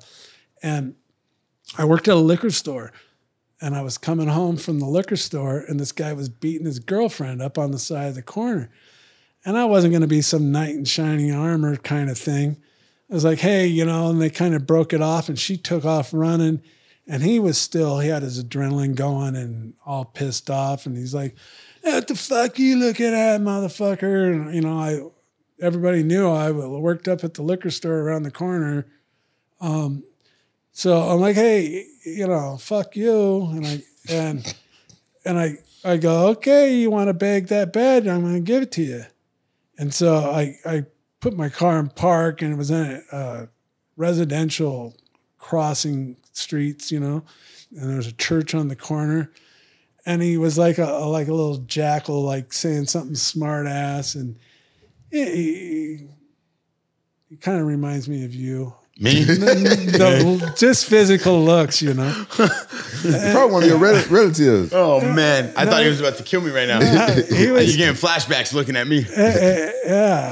Anyways. Hopefully not the attitude, just the persona of me looking like an athlete. Yeah, no. And he looked like almost like a quarterback kind of looking guy. One of those pretty boys. Yeah, exactly. No, like a bit sus. I'm an athlete. But you can't tell. No. I'm an athlete. I look like a fighter. He looks like a model, right? That's the difference here. Yeah, well, What? This guy was looking like a model kind of thing. Yeah. The only reason More why like him. the only reason why I know is because I got to stare at him at a court in the courtroom, crying on the stand. What a pussy, Wait, what happened? Jefferson. Anyways, She's saying, I don't want to say it. Can we say what happened? oh yeah, I'm going to. Oh, So I get out of the car and say, "Hey, what the fuck, you know? What are you doing?" And I'm thinking the guy's gonna go, "Whoa," you know. I don't think I was that big at the time. I was about 250ish, and hoisting a lot of weight around, barbell weight, not phony fake weights like people like to call on the internet bullshit. Oh, he's bouncing 600 pounds off his chest. Oh, come the hell on. Still couldn't do it. Yeah. No, I'm a fighter and I need to accelerate and have fast, quick twitch muscle power. You got to be strong. Even if you're bouncing in the weight, you still got to be strong. So that's stupid if people say shit like that. Well, you know, who else I heard on your show say he benches 600 pounds? That's why I wanted to get it on tape. And they did. They put it on the UFC, whatever. I was commentating. Who bounced? Who said that? They lift 600. Ken Shamrock. Oh, okay. The only time Ken Shamrock has been under 600 pounds would have to be at a plus size whorehouse. my God, dude. That's a 10-8 round, Ken. That's a 10-8 round. That guy ain't seen. That guy. Tank is a savage. Did I break something? No. Tank is a savage. A fucking plus size whorehouse. Oh, Tank. That's a 10-8 for you, Ken. Oh, my God. I'm sorry about that one. That is a 10-8. All right. Anyways, Okay, so you kicked the dude's ass. so he's yelling at me. So I would run towards him, like to catch him. Come on, let's go. And he would run off to where he thought he was a safe distance away. Well, not only am I strong, I'm pretty fast. 40-yard dash there, you know, and I run like a 3-1. Just call me Ken. That's me running a 3-1 out of the plus size whorehouse. Anyways, Tito, Ken, he's got a hit list, boss. Oh my God. and, well, those guys are that's the guys that ran the show.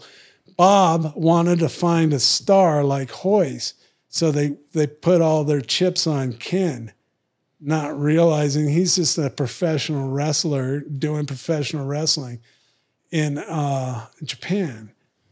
Anyways, so I turn the jets on and I catch that son of a bitch. He's running, boy. And I fucking swapped him by his back. Turns around, and I was just going to slap him around and throw him on the ground. So you better watch out what you're doing. Because I knew that he had to know that I worked at the store up the street. But the guy punched me. And so I quickly put him to his back, and he bounced his head on the sidewalk, the back of his head. And if you read Before There Were Rules, you understand that somebody perfected the art of grabbing someone's hair and whiplash their head on the ground, and it makes you go to sleep real quick. Anyways, so he went to sleep, and I drove off. And then a couple months later, they're doing what's that guy's name? A puffy raid at my parents' house. God, dang. And so He needs to go back to WWE. He needs to go to WrestleMania. And so next thing I know, my dad's all, hey, man, he's calling me up over at my house that I'm living at. He goes, the cops are here and they got the whole street blocked off wanting your ass. I'm going, what the hell for? So I call up Jerry Rippel, the great attorney that he is. Anyways, he goes, meet me at the courthouse tomorrow. We'll see what's going on. So he goes there and he starts reading out this police report thing. And it took like 3 months for it to happen because there was no witnesses or anything like that. Turns out the guy's dad, stepdad, whatever, some relation, was a police officer's, he was a detective in the town. And so he was doing all this behind the scenes things. And Jerry's reading me the report. He goes, hey, wait a minute. It says that this guy's changed his story from the night 3 different times. And I go, yeah, because none of this happened. This is all BS and it's all because of him. And he's all, well, he goes, I know you've never been, or you're not a felon and you don't sell crystal meth or whatever, crystal meth or whatever it is. And I'm like, yeah. And he goes, well, it seems like his dad did something and some guy with your name went to prison for that. And he thinks it's you. And this is the whole night. I'm like, what ineptitude? I mean, come on. What detective, what city is this guy for? Yeah. He's for a clown is what he is. Did you get the girlfriend to testify for you? No, she testified for him. Oh, no. I've heard stories like that. No, after you try to help her. Yeah. Wow. She ran all the way home. Anyways. Unreal. So That's crazy, right? I've heard stories like that. Really? Yeah. I was young and I lost my temper a little bit. Like, how old were you? F the man. In college days, right? Yeah, like 28. See, I got into college and I was going to be a forever student. Man, I found my groove. Like Van Wilder. Yeah, man. That college life, it was fun, man. Anyways, so I was happy, content, man. I'm going to be a professional student for the rest of my life. And so he,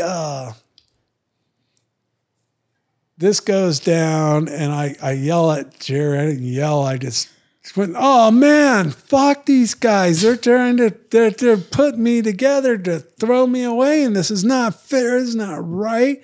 I stopped to help this woman, the whole 9 yards. He goes, well, that's what they're saying. And I go, well, if they're going to lie, I'm going to lie. I wasn't there. And his face turned from like a happy, smiling grin to like, you just didn't say that. And he goes, come on, we got to go outside. I go, oh, you know, because he's an ethical, honest guy. And I go, yeah. And he goes, Dave, you just told me that you're going to lie in the court. And he goes, I get it for my office.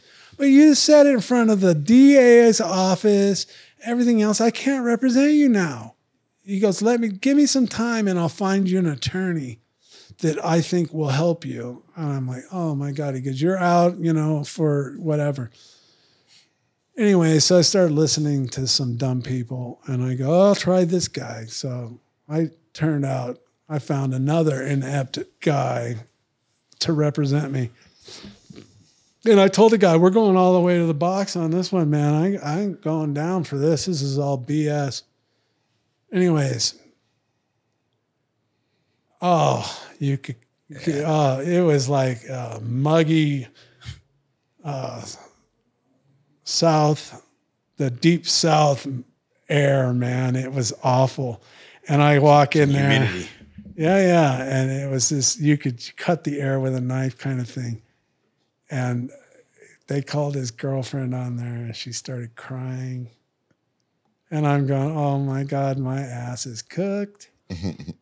And then they brought that bitch in. And he got up there and tells this big ass lie. He started crying. That's what a bitch he was. And the judge, after the whole 9 yards, he goes, Mr. Abbott, I'm reading your record here. He goes, it's amazing that you're not into weapons. He goes, somebody would be dead by now. And I'm thinking to myself, how do you know I'm not? anyways, so he goes, I have no other alternative but to give you the max. And at my suggestion, I told the attorney that was representing me to try just to get a, no lesser included, but he didn't. And so they got me for a lesser included, which was assault and battery. They were trying me on assault with a deadly weapon, I think. So he goes, I have no other alternative but to max you out. And anyways, that guy had bad karma. Things happened to him after that too. How long did you end up serving in that? Well, I got 6 months, but see, my mother worked for the county of Orange, and she worked for the retirement service part of it. And so if you're a sheriff and you want a good retirement, you had to go talk to my mom. And they're in charge of the jails. I like that. So my mom made some phone calls. Yeah, we'll leave that one. Yeah. No, it's okay. No, there's nothing nefarious about it. She just said, my son's coming to jail. And I'm not. Yeah. And she goes, my son's coming to jail. And she says, good. Oh, we'll make sure he's all right. Good. So I did 20-something days, 21 days in an honor farm. And 99 days in a work release program. Like, I can tie this in. I could sew it all together. Anyways, so I was in a work release, was nothing more than an apartment in a rundown part of town out in Orange County, a rundown city kind of thing. Yeah. And I actually drive. I took the bus there, but I started working for a guy that ended up, his dad owned a clothing company. And so I was working in the back there, and he comes walking out. He ended up being my manager. And he comes out and he goes, hey, man. He goes, that bouncer down at this bar? And we used to go watch punk bands play there. He goes, he fought in the UFC. You know what the UFC is? And I go, I seen it in the Playboy magazine thing. It's got to be some kind of professional wrestling thing. He goes, no, that chemo guy fought in it. The guy that always pulls you out of line and says, hey, Mr. Abbott, sir, let me hold the door. And that guy, I got the Samoan dude with the sleeveless arm things. And he's the vest. He goes, yeah, that guy. I go, that guy fought in? Why does he think he can fight in there? He ended up beating me, but that's a whole different story. And he goes, I'm going to get you in that. And I'm like, you're going to get me in that. I go, knock yourself out, bro. And he goes, you do it? And I go, in a heartbeat. If I don't go to jail and I have to do this crap, I'll do it. And the probation officer part of the thing would let me go to the boxing gym at the time. He wouldn't let you? He wouldn't let you? He would let me. Okay. So I'd go work for his dad, and then I'd take a 2-hour lunch and go to the boxing gym, Westminster Boxing Gym. Oh, wow. I've been there before. Yeah. And Noy Cruz, who used to train Carlos Palomino, was my trainer and really taught me how to sit down on my punches and hurt people. Anyways,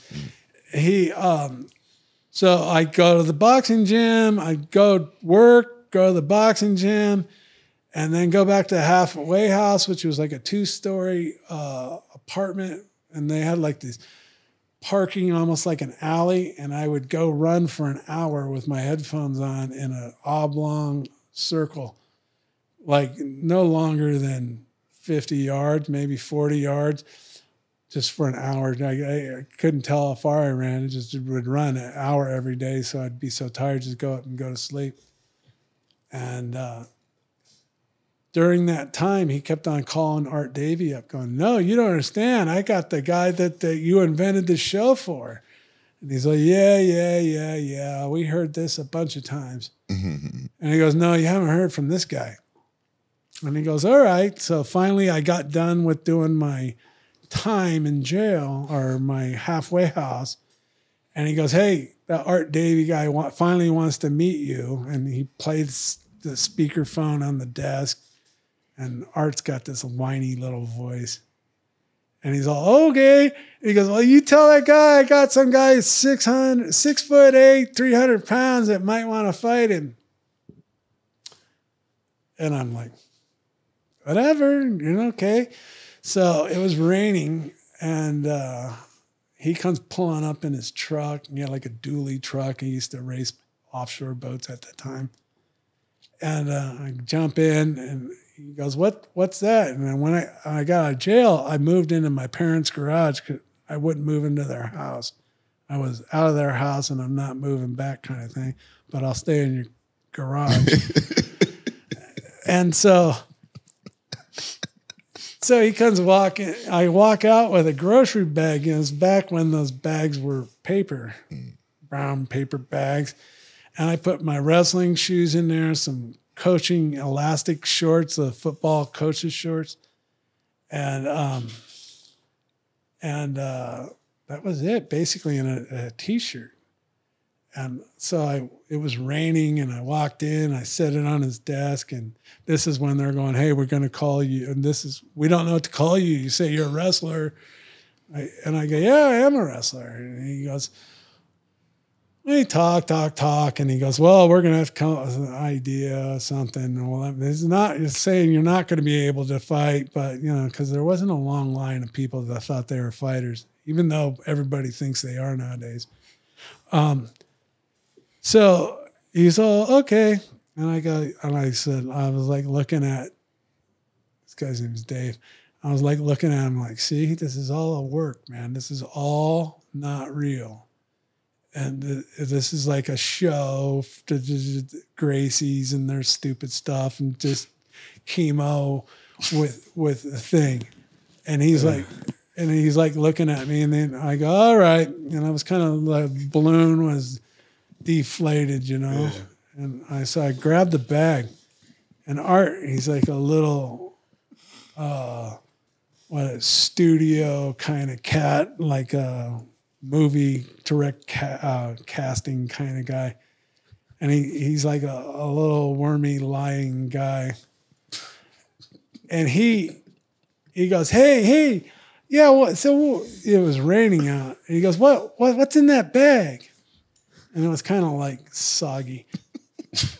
And I go, well, you told me, because not me, but you told Dave, but he was on speakerphone, those desk phones. I heard you say that you might have some 6'8", 300-pound guy for me to fight. And he goes, and what's that? And I go, well, it's my clothes to change into. So we can go fight right out there in the thing right there. And he goes, wait a minute, you would fight somebody just right out there? And I go, yeah, this young guy wants to fight and we don't go to jail. He goes, you're fucking crazy. I go, no, I'm real. And he goes, oh. You're hired. Yeah. No, he just goes, oh, okay. And then we left, and I was deflated, like, oh, man, see, I told you. You thought you was going to fight that day. Yeah. Well, no, I didn't care about that. It's just the whole illusion, like this was going to be something. And like shoes with him. Like, yeah, I had my shoes, my wrestling shoes, and my fighting clothes, basically. And he was like in shock that I would actually just fight for free. I was like, fuck, give me a 6-pack. I'm done. Give me some beer. Yeah. Was your first fight in the UFC? Was that the guy you folded on the cage? No, that was Matua. No. Matua laid out. That was a stand-in for Shamrock. Oh, did that guy ever fight again after you folded him I up? don't think so. I don't think so. Man, you folded that guy up. Yeah, I pushed his button perfect. My God. We have only like a minute or two left. I just want to say thank you for coming on the pod. And I want to ask you one question before we wrap this up. You're one of the biggest UFC personalities. You were a flagship name. You were the face of the brand. As we look at the UFC and the never-ending storyline that's going on now, I look at the Hall of Fame and I can't imagine your name not being there. I can't imagine not seeing Tank Abbott on the Hall of Fame. Do you think there's a reason, or have you been called? Or you know, they all these guys that are haters or whatever, like try to point out my record. Well, you know, you want to talk records. It was about tournaments back in those days. And they called me up because this was the advent of Pride. I didn't even know at the beginning of Pride. And I didn't even know that I met with that guy, Dave Thomas, or Dave, the guy. He goes, hey, we're going to meet these guys from Japan. He goes, you want to fight in Japan? I go, well, I signed a contract with the UFC. And he goes, oh, you can get out of that contract. And I go, no, that's not. I'm a very principled person. I don't Tito your ass, you know. And so I go. Yeah, you people you think that I'm like bagging on him? No. No, that's his modus operandi. No, finish the UFC Hall of Fame thought because we're almost the cameras. We only have a few more minutes left. Okay, so I forgot what we were talking about. I just can't imagine. I mean, yeah, you competed in 5 tournaments. You have the UFC record. Like, right. So why if you would want, you not be in the Hall of Fame? Yeah, if you want to do records, let's pull my WCW record out and say, hey, I got fucking 400 wins and this and that. So this number about fights, I saved the show so many times. You have no idea. They had no one to fight. They would call me up and say, hey, will you fight? Chemo tried to pull the thing. And the guys that ran the show there, they knew that they could call me up. And see, this is how these guys, there's no friends in business. I said, hey, I'll come fight for you. The super fight thing against that guy kickboxing dude. He's a black cat. I think I know. Maurice Smith. Oh, Maurice Smith. Okay. And so I was going to fight him. They didn't have anybody to fight him because whomever was supposed to fight him signed a deal with Pride for more money and left them hanging. And they called me up last minute and I filled in. And back when Jeff Blatnick was there and was alive, he goes, what are you doing? And I'm like, what? And he goes, you are going to mess your record up. I go, dude, I don't care about records. I go, it's about fighting. It's about the battle, man. I go, I do this in front of a bar back in the day. I go in TV and get money for it. I'm not going to say no to that. And he just shake his head. You know, he's an Olympic wrestler. I went and saw him in Anaheim when he was in the Olympics. And I'm like, no, I don't understand. I'm a warrior, man. I'm hardwired. You get to give me a battle, I'm going to fight in it. And it rings in my ears. He goes, someday you're going to regret that, Tank. I'm just telling you, you're going to regret it. Just mark my words. And to this day, because there's nothing more than I would want to be other than to be in the Hall of Fame and be an ambassador for the sport that gave me a life and a reason to live. Do you regret it at all? Of doing that? Yeah, becoming an MMA fighter. Yeah. Absolutely not. I was a MMA fighter before there was MMA.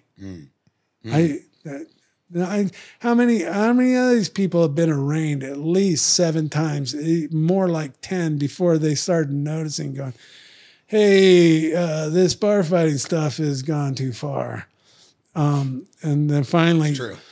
And for them, for that fight that I had with the cop and his son, and everything that came from that, like I said, it's all written, man. I'm a warrior, and I used to say, without a battle, and they made a battle for me, and it wasn't about winning or losing, and all these narcissistic bends that people have, like everything's a competition and they want to screw people over. And it has nothing to do with integrity or being honorable or the virtue of just being a good person. Yeah, I totally can understand the record part and I totally can understand the Hall of Fame part, but to not see your name in there is crazy to me. I think one day, hopefully Uncle Dana sees this too. And I think hopefully we can try to maybe the JAXXON podcast community can go out there and start tagging your name in on these UFC posts because you're an icon and a pioneer of the sport and you deserve all the credit. I appreciate the kind words, and I'll tell you what, you know, it's all written. You know, Yeah. it's just what it is. With or without the Hall of Fame award, though, I Yeah. do want you to know that the entire community begged to have you on the show. They Oh, couldn't wait cool. to see you. They all know what you did, and they all appreciate you. We only have like a minute left. One thing I gotta just get out there. I've been dying about this thing because we've watched it 500 times. You literally go in a backyard and you challenge Scott Ferozzo in 2011 to a brawl. Yeah. You punch him, you knock him out, you take him down. Why are you guys fighting in the backyard? All right. Well, so back in the day, there's another thing that they set up. It was a Shamrock setup too on this one. Shamrock shut you up? No, set up. Oh. I was supposed to fight somebody, whoever, and I fought Bolander or somebody. These people mean nothing to me. But Shamrock pulled some shenanigans. And so his fighter pulls out of the fight, and this 300-pound fat pig car salesman, Ferozzo, is running around. Oh my God, dude. And I think he was all gassed up, and he's working out, warming up, in the whole 9 yards. And I'm like, what's that guy doing?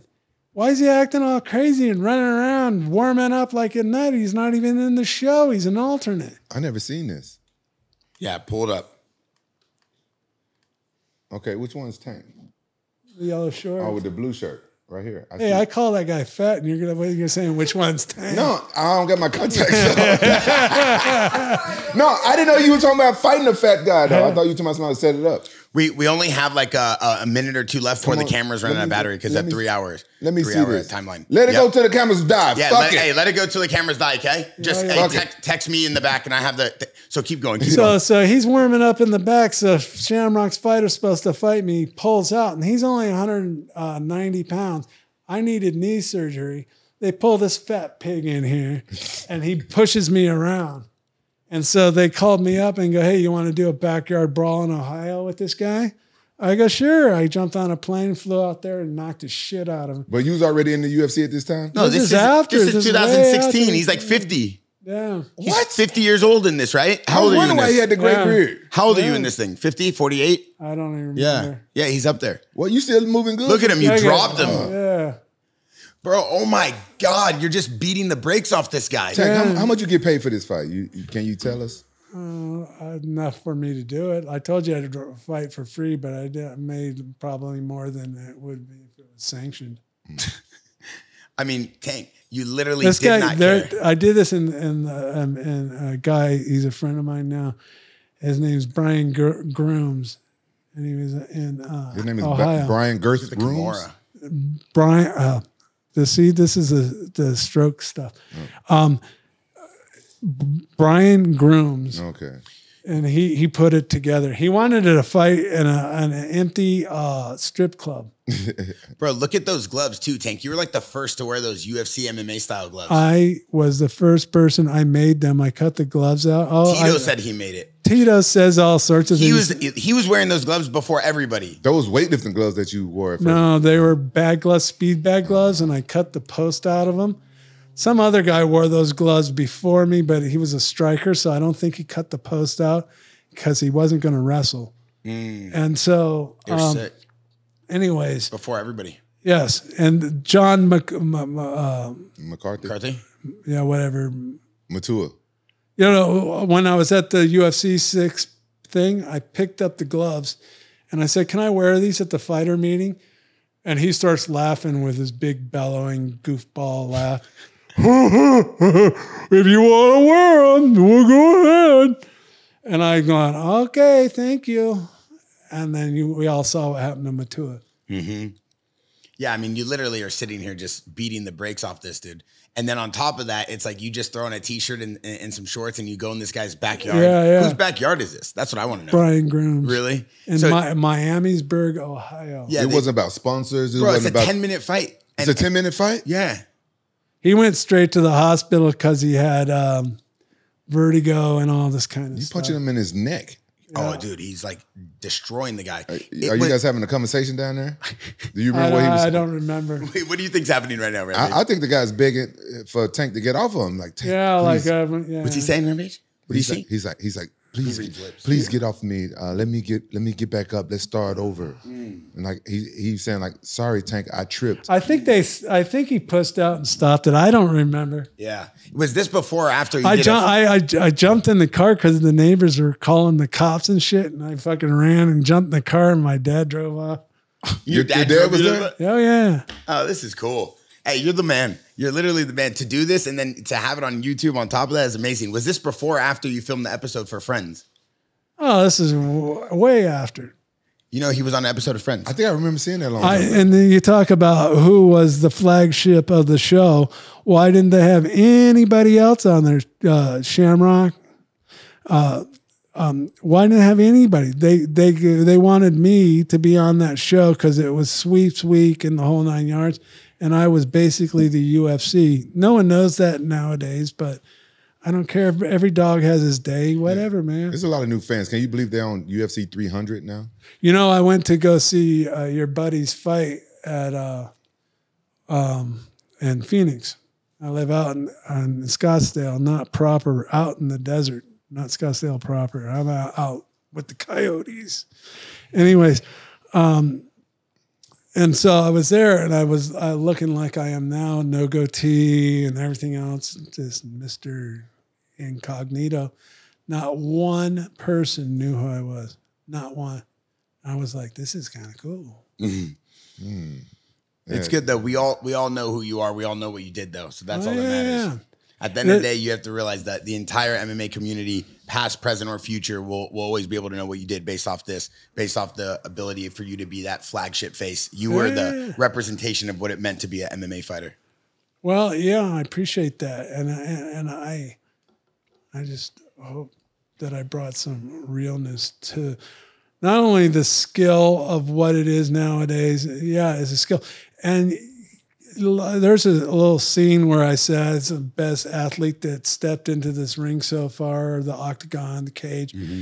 And I believe that. I mean, how many people naturally, I'll take a lie detector test and everything's benched over 600 pounds, ran a marathon, all sorts of things, all-American wrestler. I can box at a world-class level. I wrestled with world champions, trained with world champions for 5 weeks. Yeah, I'm not just because I don't look like a roid head. Actually, I enjoy not looking like that because there's nothing better than to beat up somebody that's like a bodybuilder back in the day. They all walking around. I'll tell you what, whatever, but I'm not into flexing in the mirror. No.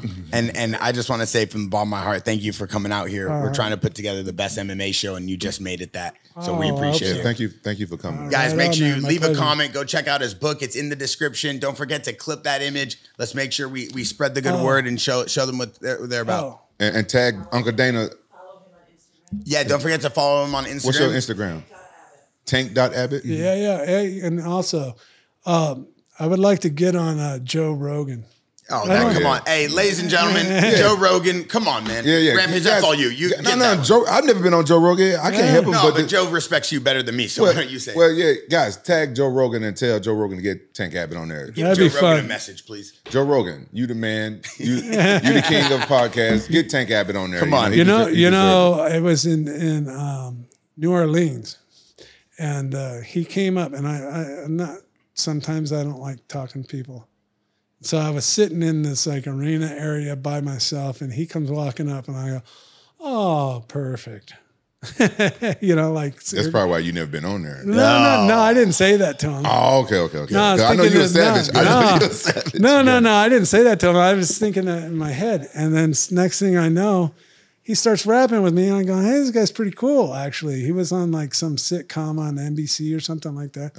Fear Factor. Yeah, well, no, it was before that. Okay. Anyways, but he started talking, and I actually enjoyed talking to him. And he's a cool guy. He's for someone, if he could have been just about anybody else, I'd have gone, "All right, dude, see you later," and got up and walked off. But no, and it's chatting with him. I thought he was really cool. You should You should reach out to him on Instagram, on Twitter. You got Twitter? I've been kind of on a physical hiatus for the last 5-6 years after everything I've been through. But you looking good and stuff now. I seen you in the gym a year ago. Yeah, well, I was there physically, but in my head, everything else. But I was in a fog. Yeah. I'm just sitting there like, Well, you're doing a lot better. I'm coming back around. I feel good, and it's good. Yeah. That's good. And it's an honor to have you here again. So thank you. Right on. Thank you. Thank you guys for watching. Don't forget, like, subscribe, and comment. And follow him, all that. We out.